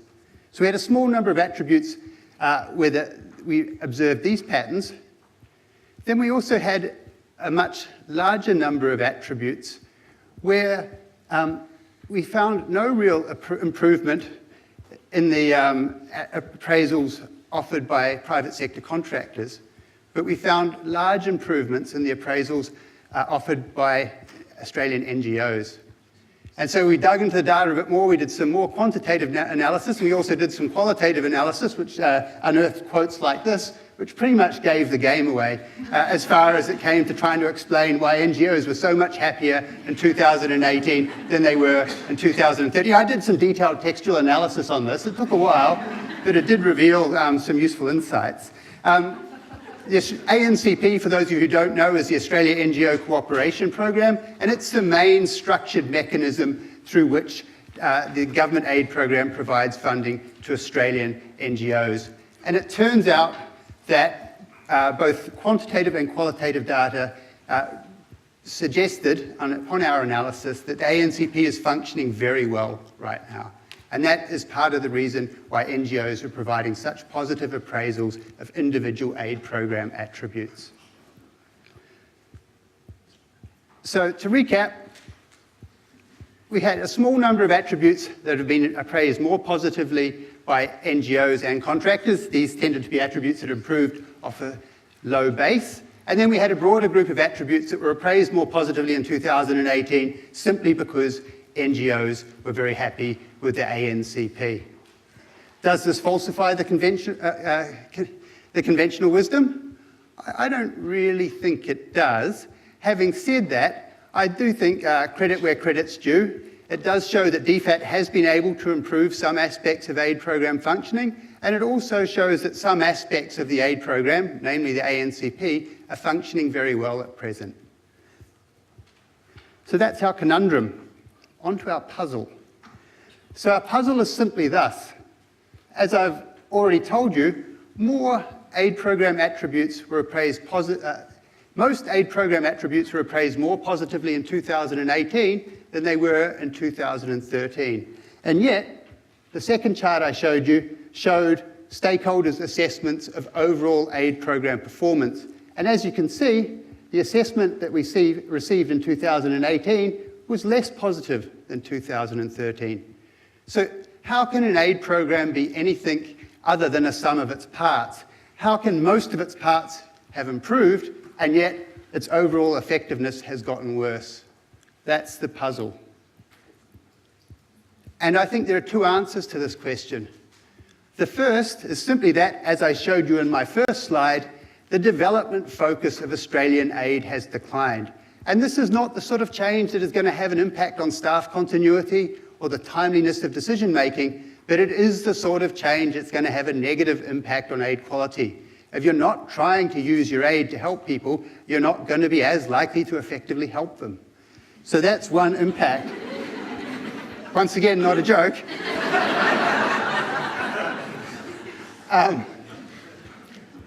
And then the other part of the explanation why, despite improvements in most attributes, we still see a lower appraisal of overall aid program performance stems from the fact that we can only compare attributes that we asked about in both 2013 and 2018. And since 2013, there have been a number of big, bright, bold new arrivals on the Australian aid landscape. Specifically, the increased presence of aid for trade, the rise of facilities as a mechanism for coordinating aid delivery, and the innovation agenda. And although we can't compare these undertakings over time, we did ask about them in 2018. And when we asked in 2018, stakeholders provided assessments of these big, bold, bright new arrivals on the aid landscape that range from tepid to outright hostile. So generally, these new undertakings, these new initiatives were not viewed by stakeholders as having added much value to the overall effectiveness of the Australian aid program. And so it stands to reason that they are probably detracting from aid effectiveness here in Australia at present. So that's the conundrum in the puzzle resolved. Where does that leave us? Well, the good news is and this is unambiguous good news, the aid program is functioning better now than it was when I last stood up here and gave this talk. And there have been important improvements since the days of AusAid in some aid program attributes, and there is also one area of the aid program that is functioning very well, the ANCP. That's all good news. The bad news, on the other hand, is that overall Australian aid effectiveness is being impeded by an increased focus on using Australian aid to advance the Australian national interest.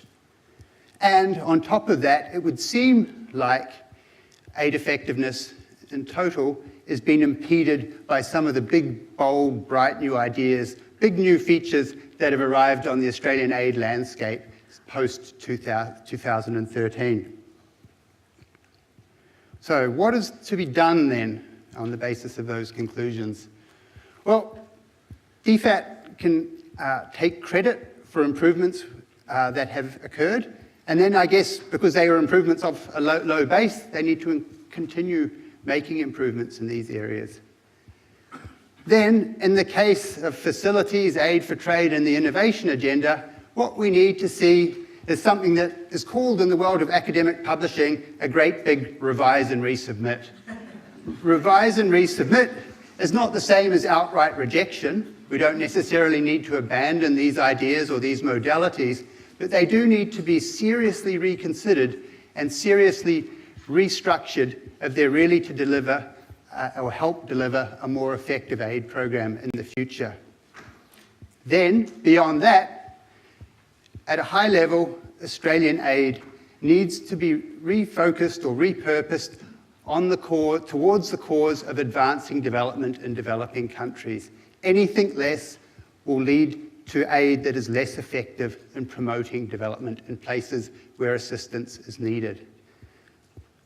That's a simple point, and those of you who were sitting in this theatre in 2016 will remember that I made that point at the end of my last presentation on the Stakeholder Survey too, hence the slide of extreme Sisyphus, and hence also my final point, which isn't actually directed at the government or at the aid program, but which is directed at the rest of us in this room, the Australian aid community. And my final point is that if we ever want to see stable, progressive aid policy in Australia, we need to find a louder civic and political voice. Nothing short of that will guarantee us the changes that we would like to see. If we do any less, then we're going to forever be putting up with aid that delivers less than it could do, and aid that fluctuates in quality and comes and goes as governments come and go. So that's my final point for you at this point in time.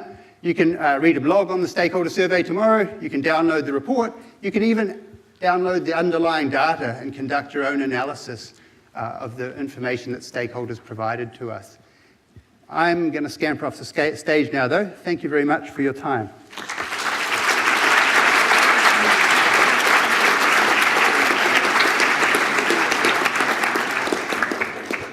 Thanks very much, Terence. We'll let you all tweet about that if you so choose, and also let the conundrums and puzzles percolate through your system while we listen to Stephen talk about infrastructure. Stephen.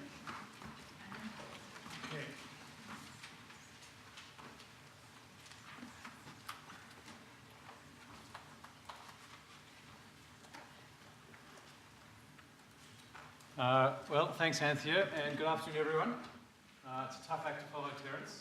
You've got better slides than me. They have a better sense of humour. But as well as providing those general snapshots of the aid program through our stakeholder surveys, we also tried our centre to provide commentary on major development reform initiatives undertaken by the government.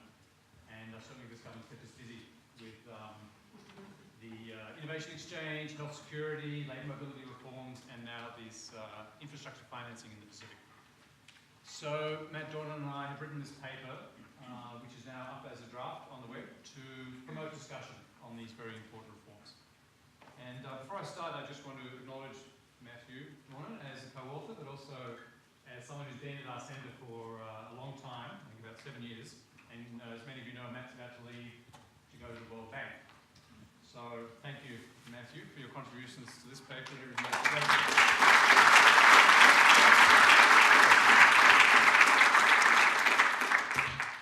Yeah, I just thought I'd stand in front to get out of the PowerPoint.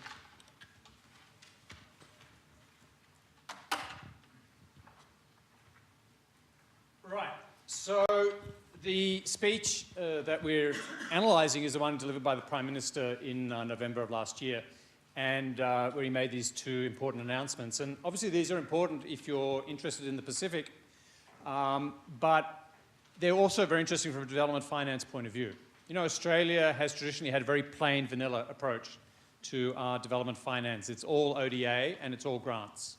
There have only been two exceptions to that: the mixed credit program, which wrapped up more than 20 years ago, and the big loan to Indonesia after the tsunami. But even that was more than 10 years ago. So these are the most significant reforms to Australian development financing in a decade, or perhaps ever. What we do is just tell you about what these mean and how they stack up from an international perspective, what we think are the issues with them, what are some options for consideration. So first of all, the Australian Infrastructure Financing Facility for the Pacific. I think there were no surprises that the Prime Minister announced this. It had already been put forward by Labor, the idea of an infrastructure bank. There was a lot of concern that China was out-muscling Australia. By all its infrastructure lending, Australia needed to fight back, and this was the move. And it's a $2 billion initiative. It's $1.5 billion in non-concessional loans, and I'll come back to that. $500 million in grants. It's untied. It's open to co-financing. It may be for the government or the private sector. It's obviously for infrastructure in the Pacific or Timor-Leste, and it's going to be operational very soon.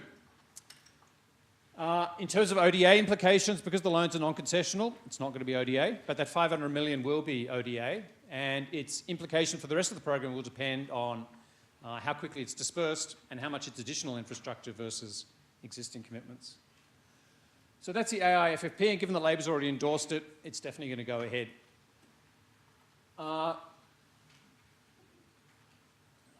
Okay, I'm struggling with this. Okay, second one is EFIC. So I think the EFIC was much more of a surprise as an announcement. Hadn't really been anticipated. The government's just put the legislation in front of Parliament. We don't know yet what Labor's view is, so whether this one will go forward remains to be seen. It's really a very radical reform, right? It's a six-fold increase in EFIC's callable capital, right? So a massive increase. And callable capital is capital that is available if needed. It's, as Donald Kabaruka said yesterday, it's never needed. So it's a very costless reform. Why is it being done? In fact, EFIC has excess capital at the moment, but there's going to be an expansion to its mandate to cover infrastructure. EFIC will be able to finance any infrastructure project of direct or indirect benefit to Australia. It doesn't have to be in the Pacific. But EFIC must maximise Australian benefits or participation. And then, as per other projects, has to be commercially viable. EFIC operates on a commercial basis unless the government covers it under the national interest account and then takes on all the risk. All right, so these are the two reforms. How do they... Oh, yes, and it's not ODA eligible, right? Because it's not, there's no concessionality involved. Just in terms of how they interact, there's some idea that EFIC will have a role in the administration of the facility. And both entities could potentially lend to both governments and the private sector, so there may be some overlap in their operations. All right, well, how does this stack up from an international perspective? How do other countries that want to support developing countries in infrastructure, how do they go about it? And in our paper, we also cover China, but since I'm short of time, we're going to focus in these slides on other OECD countries after all. Australia is an OECD country. Well, certainly countries are lending more, and that lending is mainly for infrastructure. So, Australia is not unique in this. But that lending tends to be concessional. We can't see any other cases where countries are putting forward non-concessional loans through a dedicated infrastructure facility. That's what the multilaterals do, but OECD countries tend to put forward concessional loans. Most of them don't. It's only a minority, but there are some very important exceptions, in particular Japan, France, Germany, the big three. Japan itself provides half of the world's, or half of the OECD's concessional lending, Korea in our neighbourhood. And you can see it is a growing share of ODA. The other thing that countries do, OECD countries do, if they want to help the private sector in infrastructure, is they set up a DFI, a Development Finance Institution. That's an official government-owned body, but it's one that supports not governments overseas, but the private sector overseas. So like IFC as a multilateral example, but a number of countries, most European countries have their own. Japan does this. Canada's just created one. The US has OPIC, which it's reforming. And you can see that, of course, DFI transactions are not ODA. They're not concessional. They're loans, equity. But they are increasing. This is from a ODI report. They're certainly increasing in significance relative to ODA. So again, this is not what Australia is doing. We're not creating a DFI. Right? What we are doing is giving our Export Credit Agency that infrastructure mandate. Of course, all around the world, export credit agencies do engage in infrastructure lending because they're there to promote exports, and if you're exporting into infrastructure, your ECA will be active in that area. But we're not aware of a case where an export credit agency has been given such a strong infrastructure mandate in a development context. All right, so having set out those, the announcements and the context, what are the issues that we think these announcements raise? Well, I think the first is this low degree of concessionality. FX not concessional at all. And the facility is 75% loan, 25% grant. And it's interesting to compare that not only with what other countries do, they provide concessional loans, but also with what we did with Indonesia. In Indonesia, we provided $1 billion. It was a 50% grant, 50% loan, but it was a highly concessional loan. Right? In fact, if you work out the concessionality, as we tried to do, it's 94%. That means it was almost a grant. It was interest-free over 40 years. That's almost a grant. Whereas the Pacific has zero concessionality. It's still cheap, right? Because Australia can borrow cheaply, right? But it does seem odd to be treating the Pacific so differently to the way we treated Indonesia, especially given Indonesia's growth record, growth prospects, and much greater debt absorptive capacity. So I think that's one issue. Second issue is that, you know, the Pacific is awash in money, right? The earlier strategy followed by the Australian government, you know, now we're setting up our own infrastructure bank, but the earlier strategy was to support the multilaterals, get them to do more in the Pacific. And that was very successfully implemented. You can see from this graph, both ADB and World Bank lending, mainly for infrastructure, especially with the ADB, has really risen sharply over the last decade. And if you look at the commitments for the next 3 years, you see another doubling. So there's a lot more money coming into the Pacific from the multilaterals. Of course, there's more money coming from China. That's what we're responding to. And there's also more climate financing. Is it just the case, the more money, the better? Or is there such a thing as limits to absorptive capacity? Are there problems with too much money? I think that's a difficult question to answer, but it's certainly relevant to both the initiatives. And it's kind of related to this issue, which is growing Pacific debt distress. And Matthew's presented another paper with Rowan Fox on this issue, and it's similar to what Masood Ahmed was talking about this morning. Globally, we see that in the Pacific. In 2008, only one Pacific country was rated at high risk. Now we're up to 5. I mean, there are more countries being rated, so you have to take that into account. But nevertheless, you can see there is a trend towards growing Pacific debt distress. There's more debt, and there are probably also more risks, or at least more recognised risks in terms of vulnerability. So those are the issues for both the initiatives. There's a long list of issues, I think, that are specific to the AI FFP, and I'm just going to mention one because of the limits of time, and that is this issue of policy reform.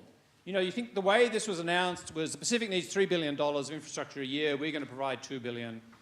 You know, it's a very old-fashioned way of thinking about the infrastructure problem. Right? Infrastructure is really not about financing, but about policies and institutions. If you have good policies and institutions, the financing will follow. Will the AI FFP promote good policy reform? It's not an easy thing to do. The World Bank and ADB struggle with it, and we think Australia will struggle with it as well, especially if we're competing with China. China doesn't worry about policy reform, especially if we're in a rush to implement and spend this $2 billion. And especially if we look at what's preceded this announcement, you know, in particular that submarine cable, which really was the precursor to this announcement, even though Australia's paying for that cable, or most of that cable, it's still not known what's going to happen to the cable when it hits Port Moresby. Right? Who's going to have access? And Digicel, the largest mobile provider, still hasn't been assured access to the cable. So, those policy issues should have been sorted out before.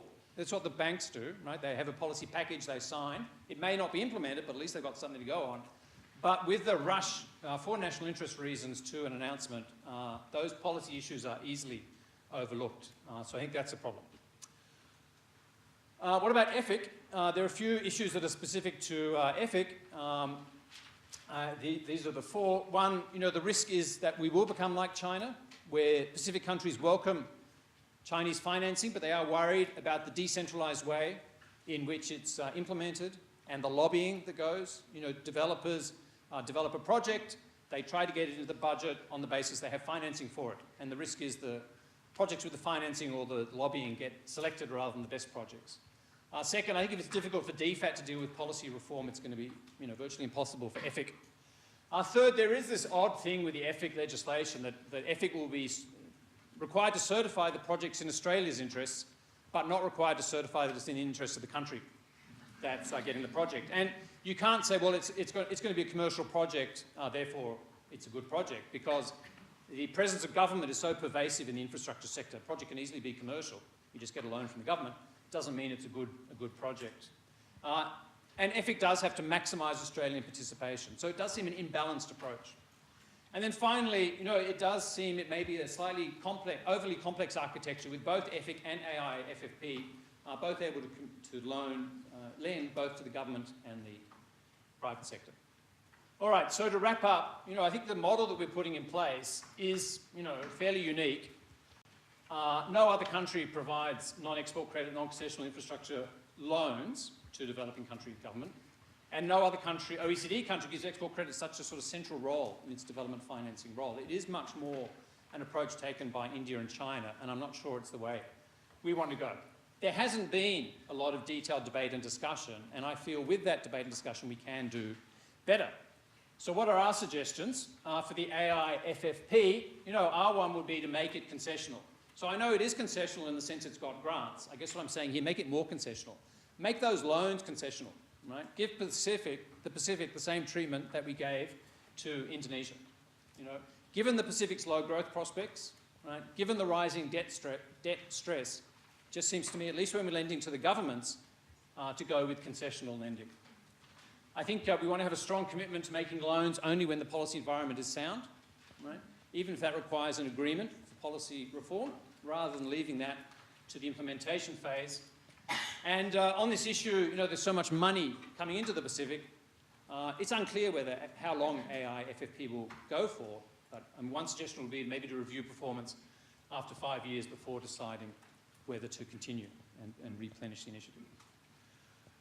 That's on AI FFP. On EFIC, we feel it's the wrong way to give EFIC an infrastructure mandate, at least as part of our development effort. If it's good for our exporters, they can cash in on the project financing opportunities, that's fine, but not as a central part of our development effort. We're much more attracted to what sort of thing Canada have done, where if you want to involve your EFIC, ask them to set up a development finance institution, which supports the private sector, including in infrastructure and other sectors. That also creates a clearer demarcation between AI FFP dealing with governments and the DFI dealing with the private sector.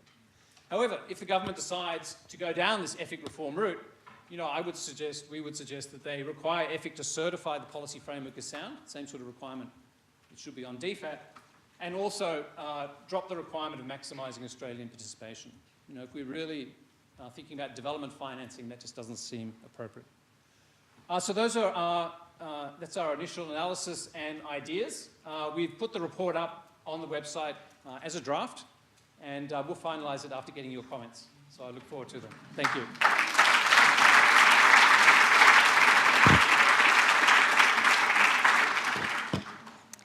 Thanks very much, Stephen, for raising some pretty significant yellow flags over Australia's new bold venture into infrastructure and in the Pacific. So I'd like to invite our speakers as well as our panel to take a seat at the front. Okay, and we're going to now put the tweeting page up.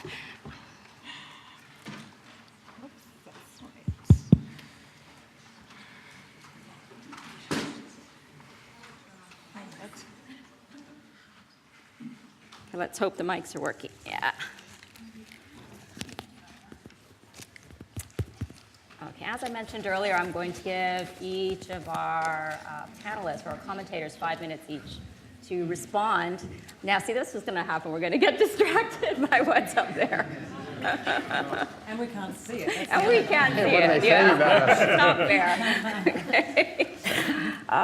First, I'd like to invite Joanne Cho from Cardno, just to give your response, reactions, thoughts to the two presentations that you heard, Joanne.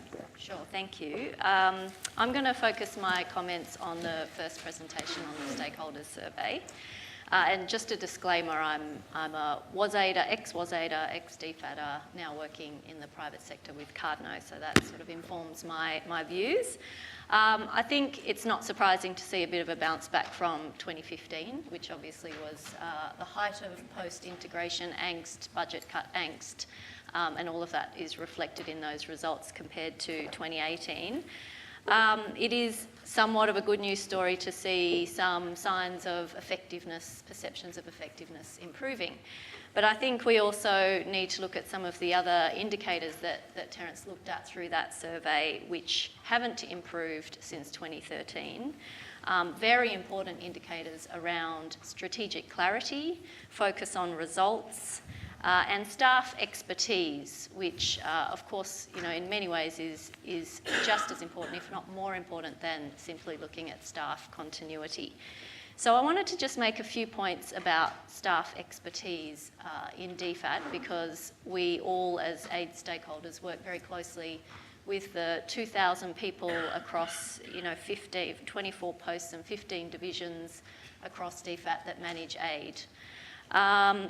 The first point is that everyone knows there was a loss of expertise, a loss of experience from AusAid and DFAT post-integration, and Richard Moore's paper has captured that very nicely.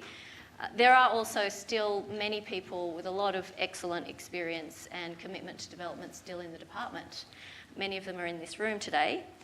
I think the key point I wanted to make, though, is that what was lost was an informal mentoring system, a system through which people came up through the ranks and benefited from the experience and wisdom and insights of the more experienced people in the department. And that sort of informal system of learning and sharing and understanding and growing as development practitioners has not been replaced with anything else in the department. So I think that's really important to consider. Secondly, I just wanted to reflect on this issue within the department of split roles. There are a lot of people working on geographic desks at posts who are responsible now for multiple things in addition to development. And of course, when it comes to serving the minister or organising visits and briefing, we know that all of that work needs to be prioritised. It's time sensitive, it's urgent, it's critical. All of that means that the space needed to put energy and time aside to think about development and engage in development in a strategic and critical way has been crowded out. And so I think that's another important consideration. And my third point on staff expertise is around the way that programs get designed.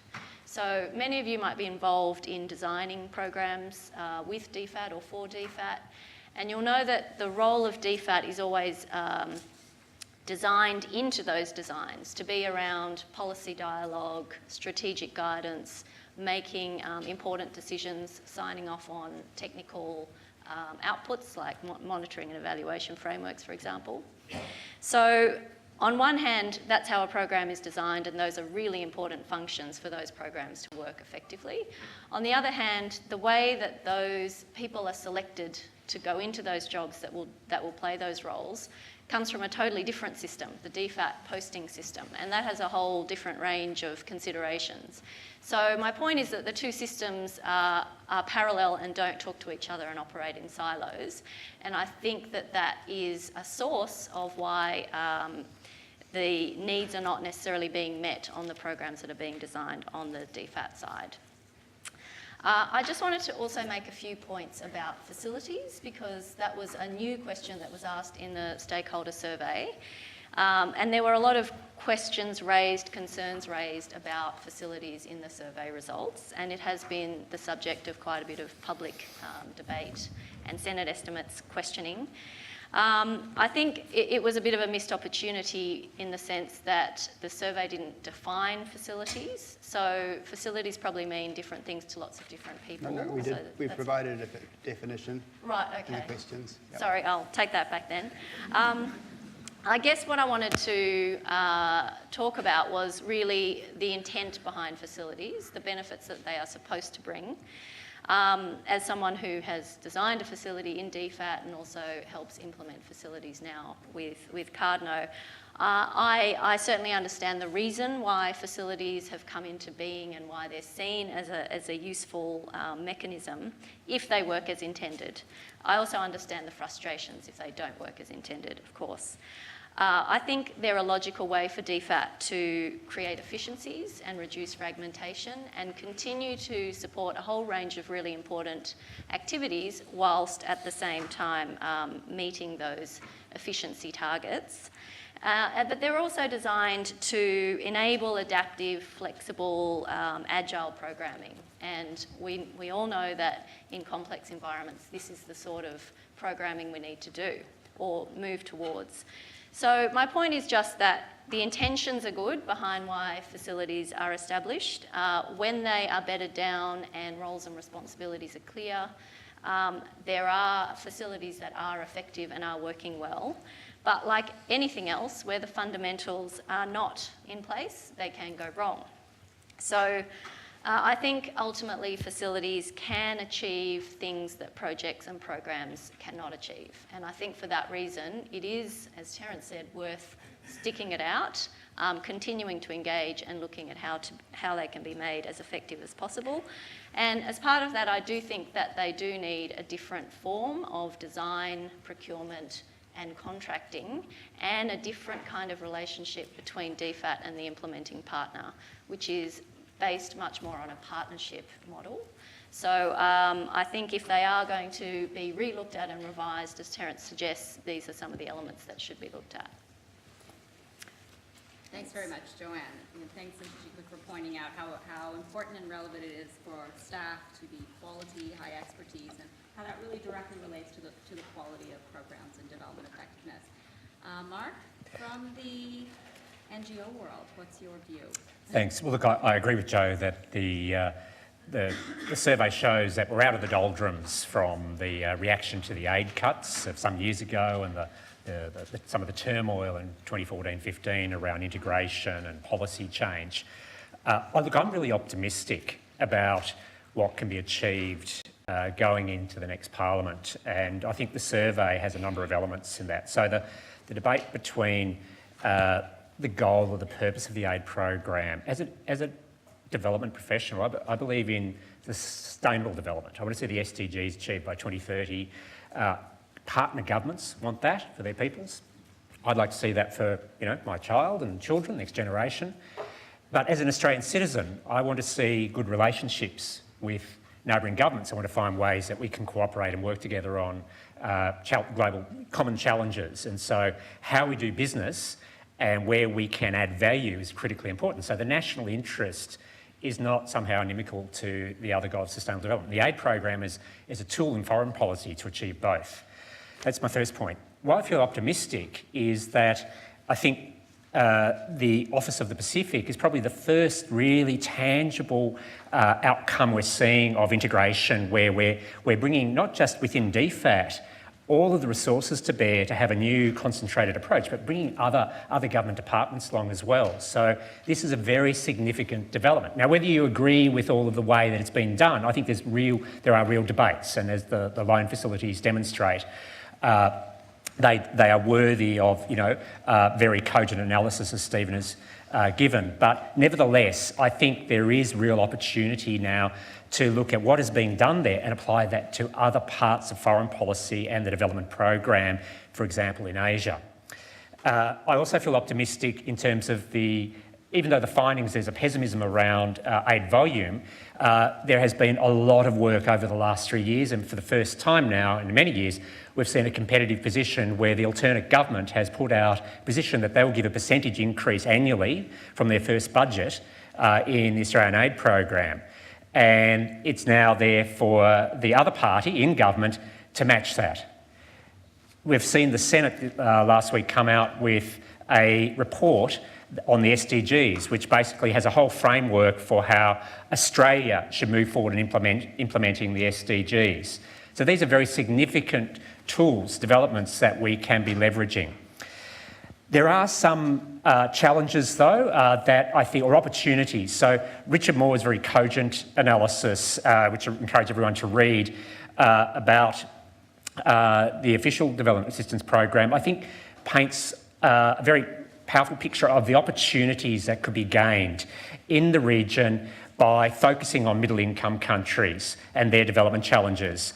There are things that we have through a century worth of economic and social development across a very large federation, skills and competencies and experience that we can bring to bear and share with partners, but we need to focus.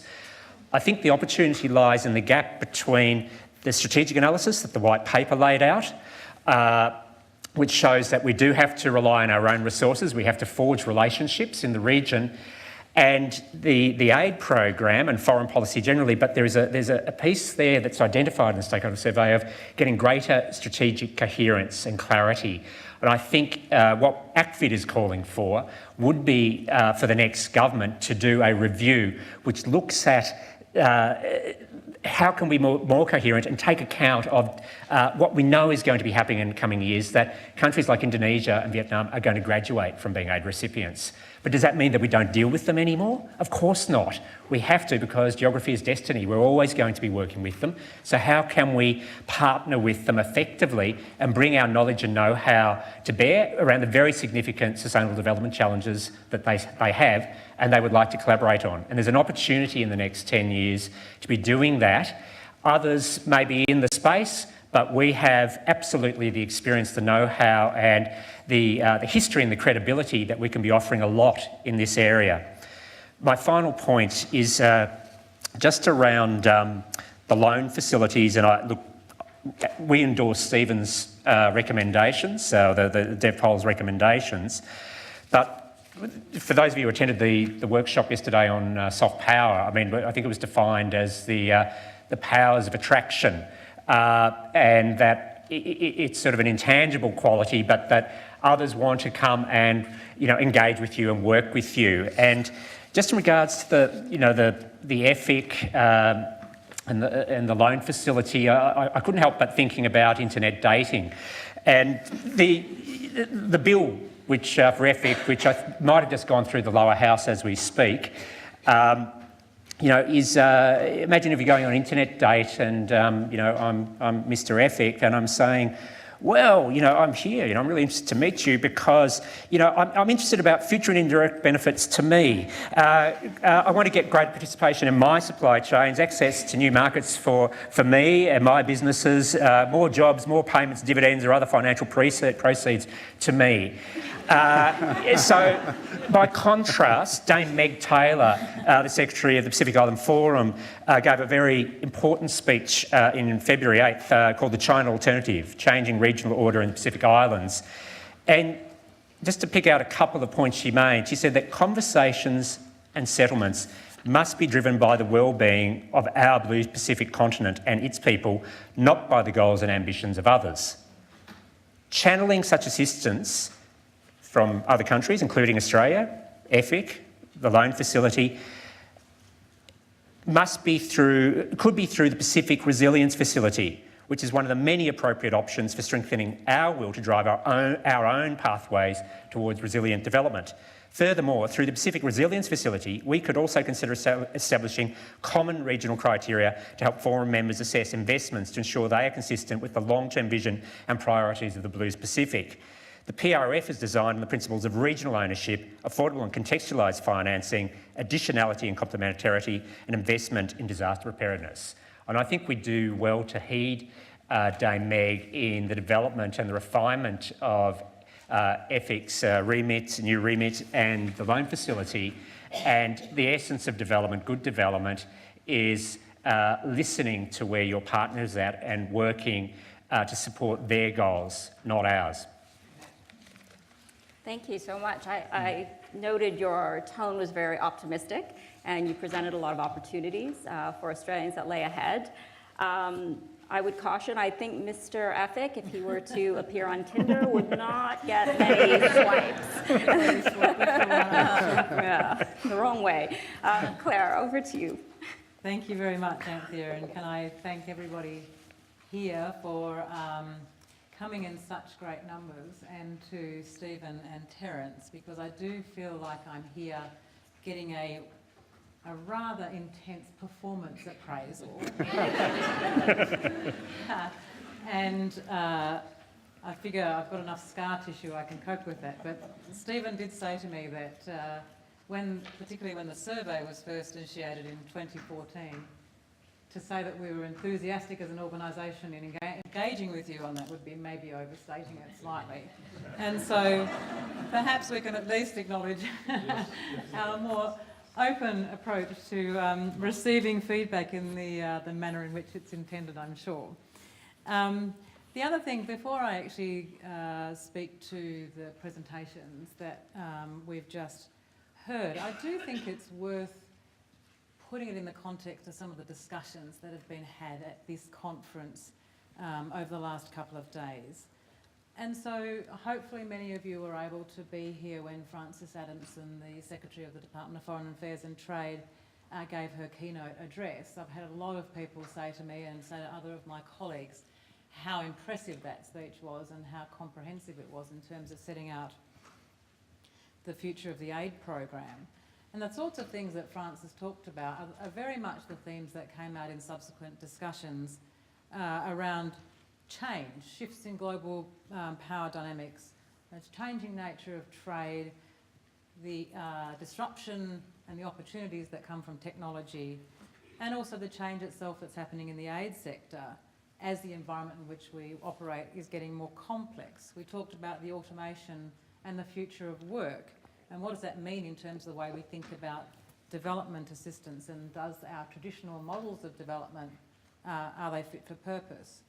We talked about the 65 million people living in displaced places around the world, where in the past we've really thought about that as a humanitarian response, but as these people are staying in these locations displaced for a long time, then increasingly we're having to think about that differently, and it's looking a lot more like long-term aid that we're doing in those, what we would have often thought about as a humanitarian response, therefore requiring us to change our mind and skill sets. And so this is one of the challenges that DFAT has, as do the rest of you.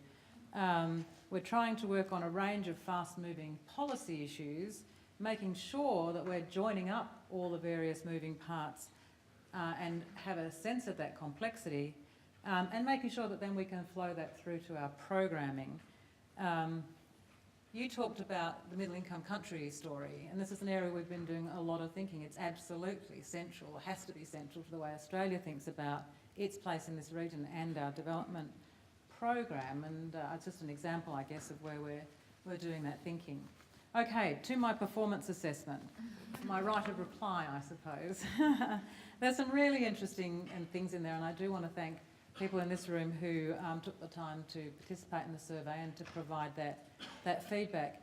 I don't want to sound defensive. I don't feel defensive. I think we're mature enough as an organisation to reflect on the critiques, but also, of course, welcome some of the positive things that you had to say. I find some of it kind of interesting, though, and maybe this is just my own personality, but I like to be precise around terminology and be clear about what people are thinking when they answer a question. And of course, that's very difficult when it comes to surveys.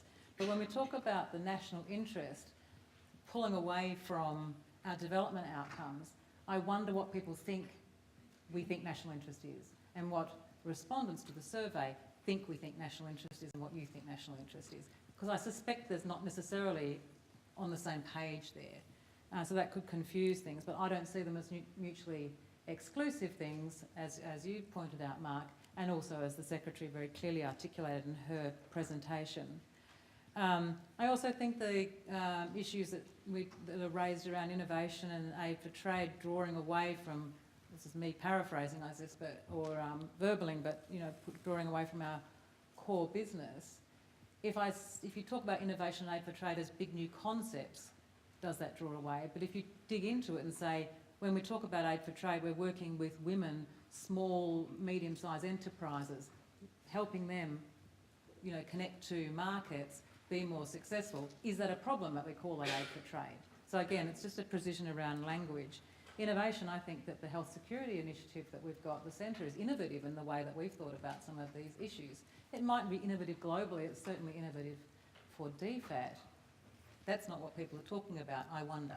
But when we think about innovation, we would capture those things as well.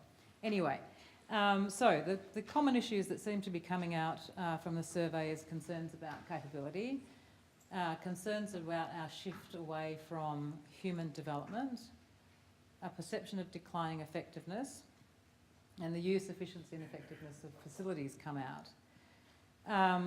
I can't respond comprehensively until I've had a chance to really drill into all the detail, but a couple of things that I think are interesting of surveys of this nature, and now that there's been 3, you can get a sense of trends, and that's the value of them, I guess, is that there is actually now a more positive view of effectiveness and of staff capability. So I was really interested, Terence, in your breaking that down a little bit for us before.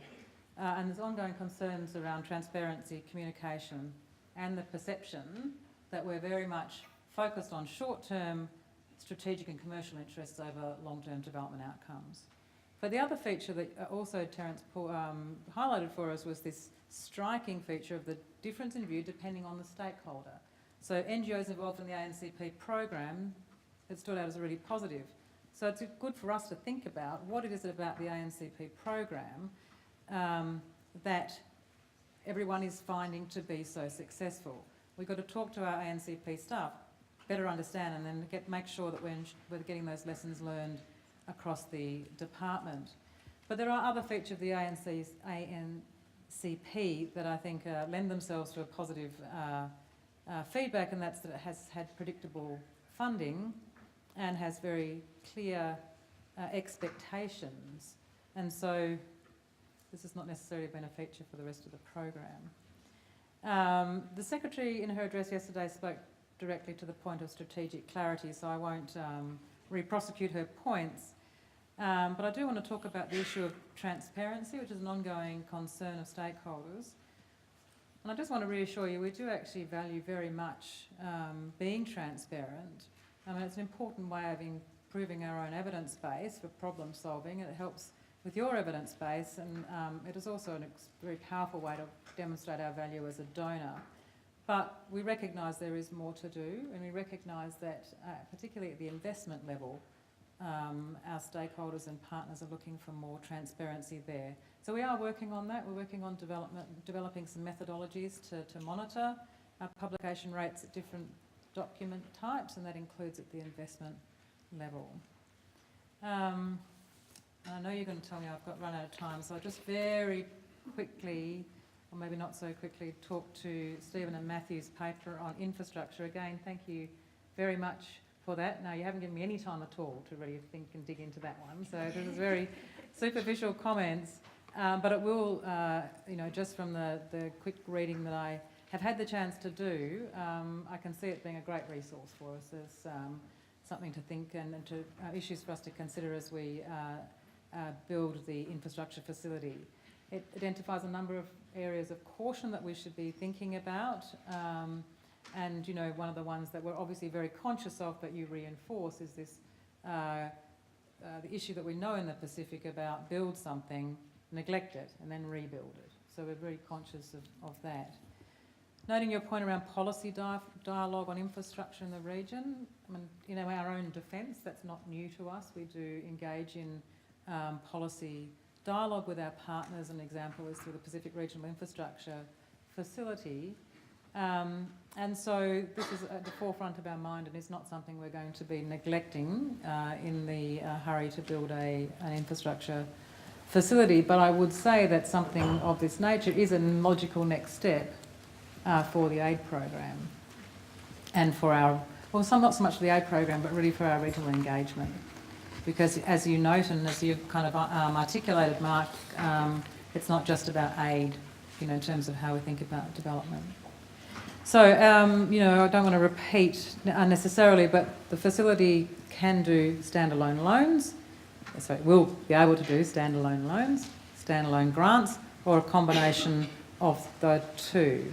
So EFIC will structure and recommend pricings on loans based on its own expertise, but we're not limited to using EFIC's benchmarks. We can also use other benchmarks, World Bank, IBRD lending rates, for example, to make sure that we are competitive.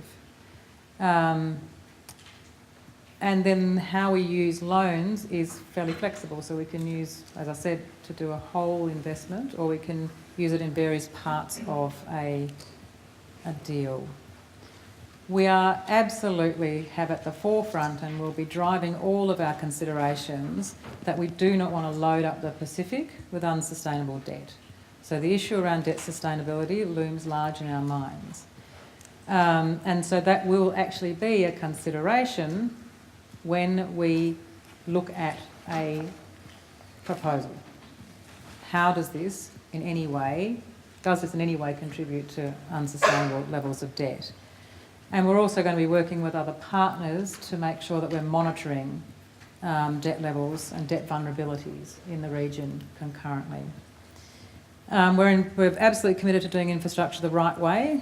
So we're looking at this issue of maintenance that's come up. I think one of our colleagues on the panel on China yesterday jokingly said about you building and us maintaining. But we will be thinking about life cycle of the asset, including its maintenance needs. We will be thinking about, does this go in line with national development priorities, not absent of what the governments themselves have identified, and that we will be making sure that the projects do deliver local benefits. Our support skills transfer and where possible use local content. We know that aid by its very nature is risky. We have very good risk management frameworks internally, but we will again be completely focused on making sure that we meet the very highest standards of environmental and social safeguards, as well as other risks that you would all be familiar with.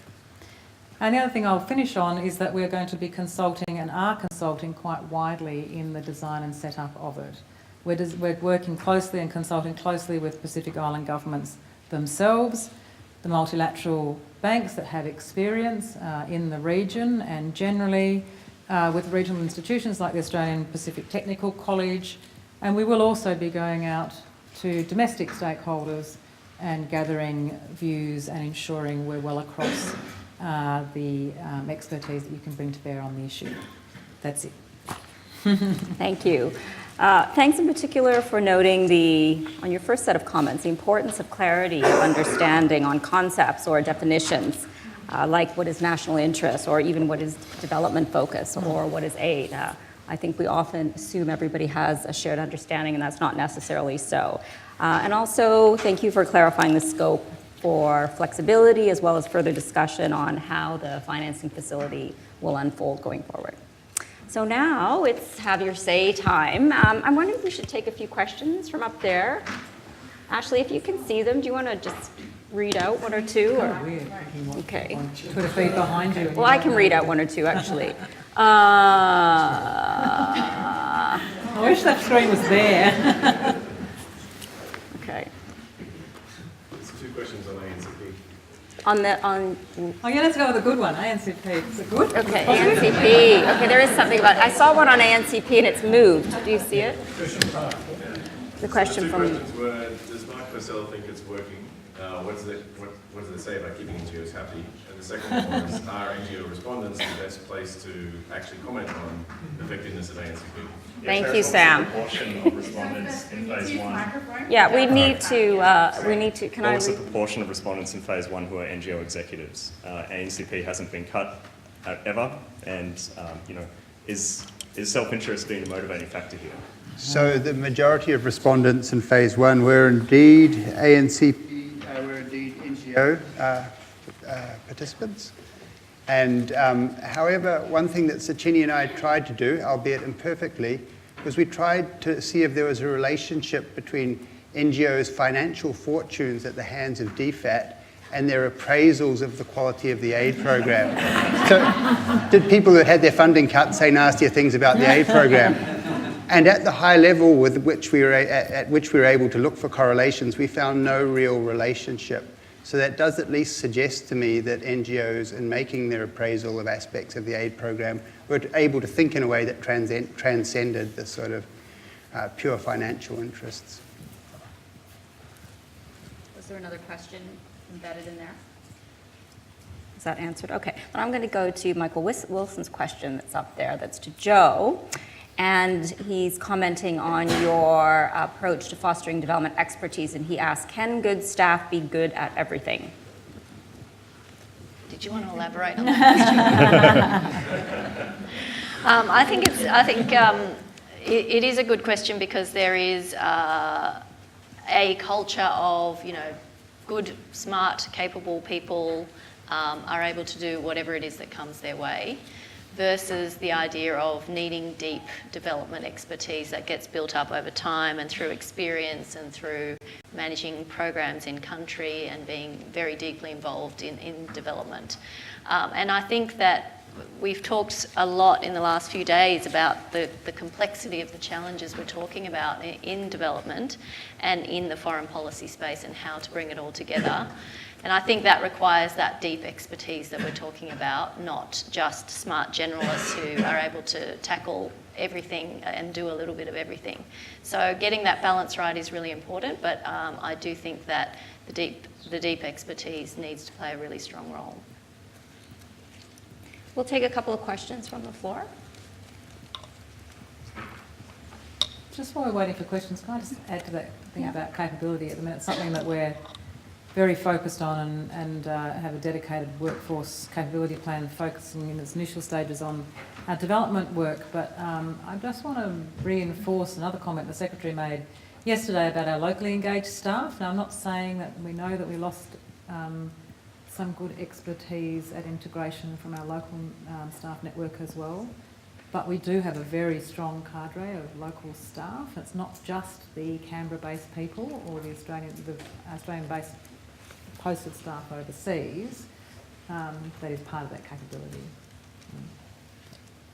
We do have some time for some questions, if there's any. Okay, one there. Is there another one? Okay, I'll take that one.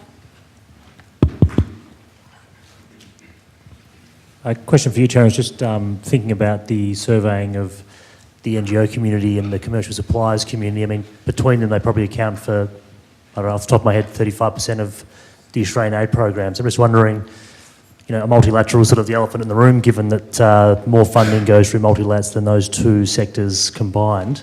How do we make the stakeholder survey more representative of the entire aid program? So phase 2 of the survey is open to the broader aid community, and quite a few participants from multilateral organisations avail themselves of the opportunity to take part in that phase of the survey. So we do try and promote inclusiveness in that manner. Ideally, I think in an ideal world, right, we'd broaden the net even further and we'd start trying to speak to people in aid partner country governments and the like. The trouble is, as Sachini can tell you, even getting NGO and contractor participants to respond to our emails and to fill out the survey is an incredibly laborious project. So we are open to the sort of taking advantage of the opportunity to expand the net, but it's going to cost you about $1 million or something. So if anyone's willing to fund it, we'll definitely do it. No money in the aid program. There's another question from Ashley. How will the transparency agenda be balanced with the commercial and confidence nature of loans? Well, I think for us, our position is that Australia needs to recommit to the Aid Transparency Initiative. I think it's a significant problem that EFIC, for example, is commercial in confidence. Its loans and the sort of the the precursor to the loan facility that's going through the House of Representatives today was the $3.8 billion that was announced last year for subsidising Australian arms exports. And those of you that heard the news this morning, some information has come out about that and the fact that Australia's been lending. We've been lending to a company, Australian company, that is exporting weapons technology to Saudi Arabia, which may be used in the war in Yemen. So I think when you've got billions of dollars of taxpayer funds at call, there is a responsibility of the Parliament to ensure that that is publicly accountable. And it's not sufficient to say that it's commercial in confidence. And our position will be to lobby both sides of both major parties to reform this and make it information publicly available so we can see what is being done with taxpayers' money. And given the parts of the community are questioning the value of an aid program at all, I think it's beholden on our elected leaders to be transparent and to enable DFAT to meet those aid transparency initiative criteria, which they've done in the past. The public service has done that in the past. It's possible again. We have time for one more question, if there is one. Yeah, last question.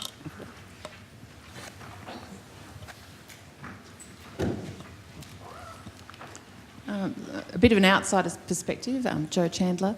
At several of the forums that I've attended over the last couple of days, there's been some pretty damning mentions of the mainstream media performance in reporting on aid and development issues, either illustrating how they've been plain wrong or just been ignorant and disinterested in covering the issues with any depth.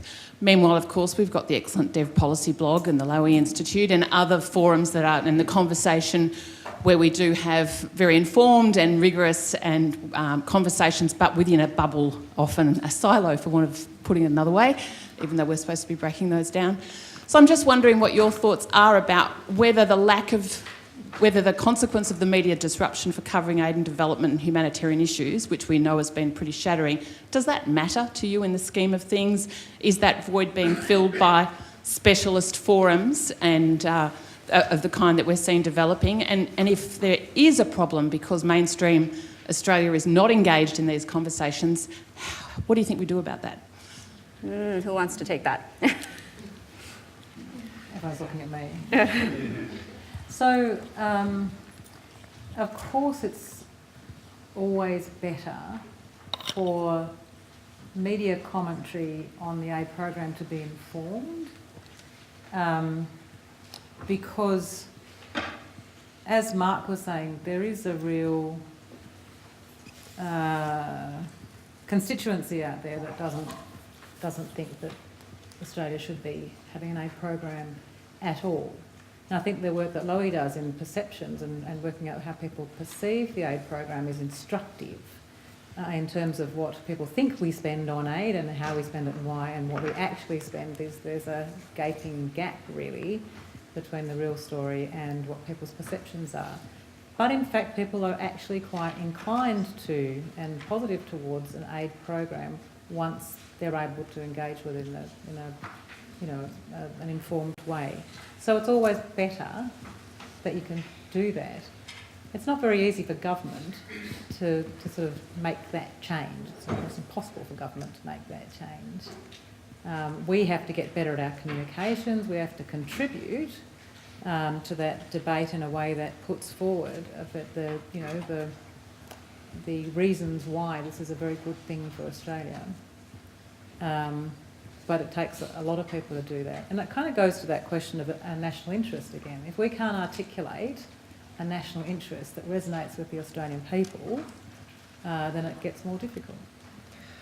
I also think those of you that are familiar with George Lakoff and reframing, there may be a need to reframe language away from aid. If you talk to many developing country partners, they don't want to be seen as aid recipients anymore.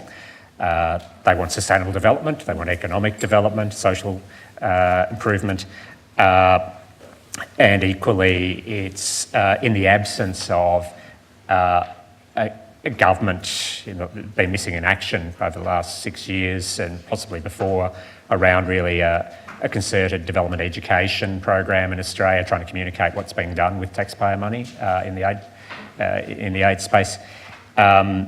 Reframing around it is a changed environment and that we're operating, which the white paper does, but what does this mean for cooperation with other countries? That's why we're calling for a review, because we see that at the moment it's hard to discern what is the sum of the parts under the $4 billion spend within DFAT. So there's excellent programs, there's great aid investment plans and so on, but underneath the white paper and that strategic analysis, there needs to be a sort of more coherent approach to, okay, this is a huge investment that we need to be steering much more strategically to Australia's advantage over the next 10 years around focusing where our neighbouring countries want to go, focusing our efforts, where can we draw in capacity wider than DFAT and the current aid program, but from other areas of government, possibly state as well. The modalities, will look different in different areas, and the split will look different in different areas around NGOs, managing contractors, multilaterals. That's not the issue. And then how do we communicate that effectively, both back to those partnering countries, but also back to our own population, to see that we're in a really dynamic region that is changing and we need to change with it. So I'd be hoping when we do the next survey or subsequent surveys down the future, we won't be calling it the Aid Stakeholder Survey. It'll be something different around our development cooperation or sustainable development cooperation in the future, because I think aid as a term may have met its use by date. Thanks. It's a good way to end. I'm going to have to wrap it up. Thank you to everyone for your comments, for your tweets. Please join me in thanking the panel and our speakers for starting an excellent discussion.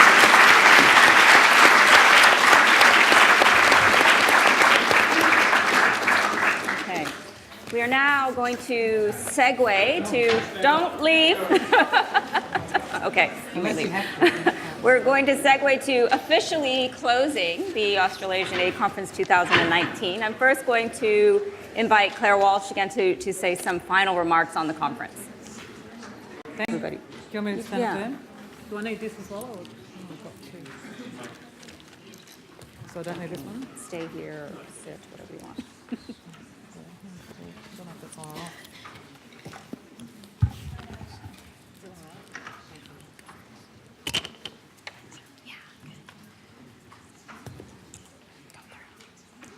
Oh, now I get to read the tweets. This is good. All right, I'm pretty conscious that I'm standing between a large crowd of people and some drinks, so I'm not going to be very long, but I did want to extend my thanks and congratulations to Stephen and his team for another fantastic event. It grows every year, which is good for the development community because it is fantastic that we get this opportunity to come together and have such a wealth of experience to share. I also want to note how pleased we are that the ANU has really worked hard to ensure that we have a diverse group of panellists and presenters throughout the program and a strong representation of women. I noted that more than half of the conference presenters were women, which is great because we spend a lot of time talking about the importance of gender. It's always important to do as we say. Much food for thought has been provided for the development program more broadly and specific elements of it, for which I'm very grateful. My notes here say the aid program, but we're going to have to start moving beyond that. And the conference has given DFAT a chance to engage collaboratively on some pretty complex issues. I know a lot of my colleagues are here now and have been here variously over the last couple of days, and I've seen people in the lifts who have been to sessions and have gone back to the office, and everybody is speaking very positively about the experiences. Now, some of the standout themes, I guess, that I wanted to note was the importance of intersectionality and the need to better connect our approaches to social inclusion. The different voices from different development narratives and a range of perspectives are needed to improve outcomes and to help us meet the SDGs. And the case studies that show partnerships, open communication and adaptation to the cultural and political contexts are essential. An important takeaway for all of us is the need to incorporate this substantial intellectual contribution into our various development efforts. And so thank you all for your valuable inputs and enthusiastic engagement. As I said in my comments in the last panel, we are open to your views and your contributions and even your critiques. It only makes what we do in DFAT better and hopefully what you do better. So a friendly reminder, I get to take an ad break as well, take the prerogative of having the mic, that we have DFAT's Aid Suppliers Conference tomorrow from 9 a.m. to 4 p.m. and it's happening at University House and you're all more than welcome to attend that. So once again, congratulations, Stephen, to you and your team. Thank you all for providing this fantastic opportunity for us all. And with that, can I invite you on... Oh, no, not yet, I don't do that. Thanks, everyone, lovely.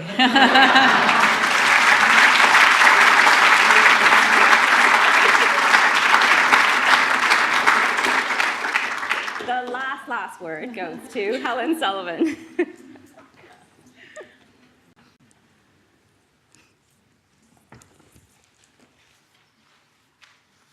If you thought you were unpopular, Claire, you've no idea how unpopular I am just at the moment. But I really can't and indeed won't let you leave without me giving some really important thank yous. Some people have already been thanked, but others need to be, and it's appropriate that we do so. But I also, given that I'm a person who loves the microphone, can't let this moment pass without just reflecting on some of the things that I've heard.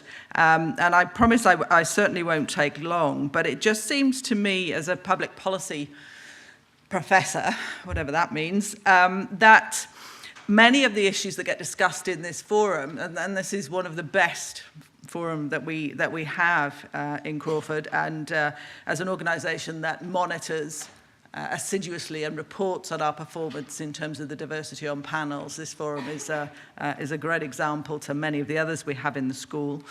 But there are lots of commonalities, and one of the things that really struck me about the conversations we were having this time is the way in which the fads and fashions of policy really, are represented in the discussions in the room. And so I've heard much less this year about evaluation and impact, and much more about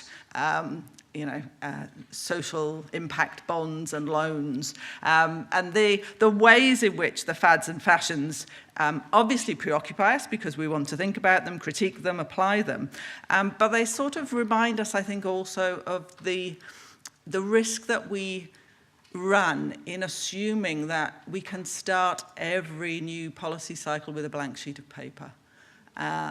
We build nothing on, foundations that aren't already imbued with activities and programs and policies and histories and traditions. And, while we may be intrigued by, for very good reasons, the latest thing, the world out there is littered with the things we've tried, discarded, and might try again. So it's important when we're calling for reviews and reform to recognise that, this is an ongoing process, and people like Claire and her teams are constantly in the process of having to recreate and redevelop, and we never start from nothing. The second point I want to make is about the interesting way in which this conference moves from the focus on the really local to the extraordinarily, not necessarily global, but a fascination with tech of various kinds. And, in this case, it's about, big loans and, this way in which we think about complicated finance. And yeah, absolutely, all really, really important, but I think we really do run the risk, again, of disconnecting our intrigue with what can we get these amazing financial instruments to do with what's it all for? And in particular, I was struck by one of the tweets that I'm hoping is still up there. In particular, who bears the cost of all of this? You know, both these things are very costly to set up. They're extraordinarily costly to implement, which is not to say that they shouldn't be done. But when you're talking about the kind of time spans that Stephen was referring to, who does bear the costs when maybe things are unsustainable? And often it's the people who can least afford to bear those costs. And the tweet up on the screen talks about gender, but we can all give other examples. So I just like, and again, you know, this is a conversation we have in broader public policy all the time. Let's not get so obsessed with the instrumentation that we forget about not just the risks, but you know, whether we ought to be doing some of these things in the first place. And the last thing I want to say before I will move on to thank yous, because I can tell you're all getting very impatient with me, is I've heard a lot, and this is my thing. I spent my life researching and teaching on collaboration and partnerships. It seems to me when we run out of things to say, we then say, and of course we must do this in partnership. And we had some beautiful examples of that today. Where one of the things that we seem to be doing still when we talk about partnership is that we use it for a cover for, actually there's real power relations here that we just don't want to get into. So, you know, whether it's, yeah, okay, I'm nearly done. You know, whether it's the fact that there are big players out there who will have particular interests, and it's not just you know, it's not just people who work in NGOs. Anybody involved in this industry, as one might call it, has interests. And those interests come with power. And trying to negate that or smooth that over by talking about partnership is, I think, something that's dangerous. And I know you're all alert to it, but it really struck me today. Anyway, in terms of what I need to say, what I've been asked to say, as opposed to what I decided to say, here we go. Thank you all in this room, all in the other rooms, everyone who's still watching online, everybody who's attended and participated. You make this conference such an amazing event, and we're so grateful that you come year after year and that you make it bigger and bigger. Although I am really, really concerned that this conference will have to move out of Crawford. And I don't want that because I love having this conference here. I know you all want it to be bigger and better, and that's great. But I like the fact that we have this here because it says so much, as I said in the opening, about who we are as a school and who we are as a university. Really important to thank our co-hosts, the Asia Foundation. Couldn't do this without them. Our wonderful international visitors, including our keynotes, Dr. Donald Karabuka and Dr. Masood Ahmed, participants from the Asia Foundation and the Asia Development Bank panels, and many, many more. I can't name you all, but you all know who you are. Can I make a particular mention to my highlight of this whole event was Elizabeth Reed's amazing speech last night at the conference dinner, and that was something I will remember forever.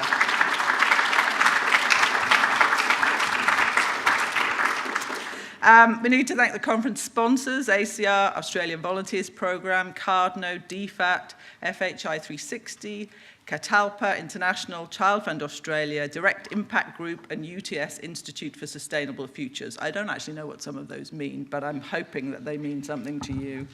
Our caterers, I know what that means, Kitchen Witchery, the amazing people who do the live streaming for us, the Newcastle studios, the conference organising committee, Stephen, Ashley, Sashini and Madeline, and Anthea Mulakela from the Asia Foundation. Absolutely, this is all down to you. Your curating is always extraordinary, and you always pull together something which, as Stephen says, has no theme. You always manage to make it into something that looks like it has themes. And last but not least, and if there are any of them here, I would like them to stand up, the volunteers. Do we have any of the volunteers in the room? Where are you? No? None?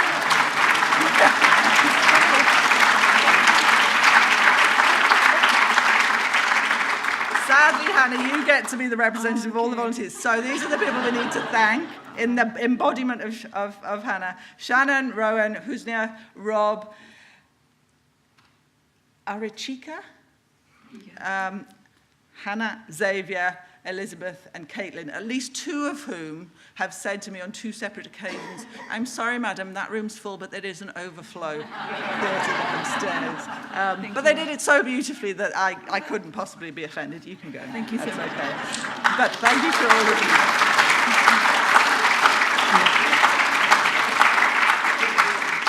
And of course, and he's asked me not to say this, and he knew I was not going to listen to him, we mentioned Ashley at the beginning because she is such a core part of this. She is the heart of this enterprise. But the brains of this enterprise is Stephen Howes. And this is my one opportunity every year to embarrass him, and I love it. It's just wonderful. So can you please join me in thanking Stephen once again, and then we'll go and have some food.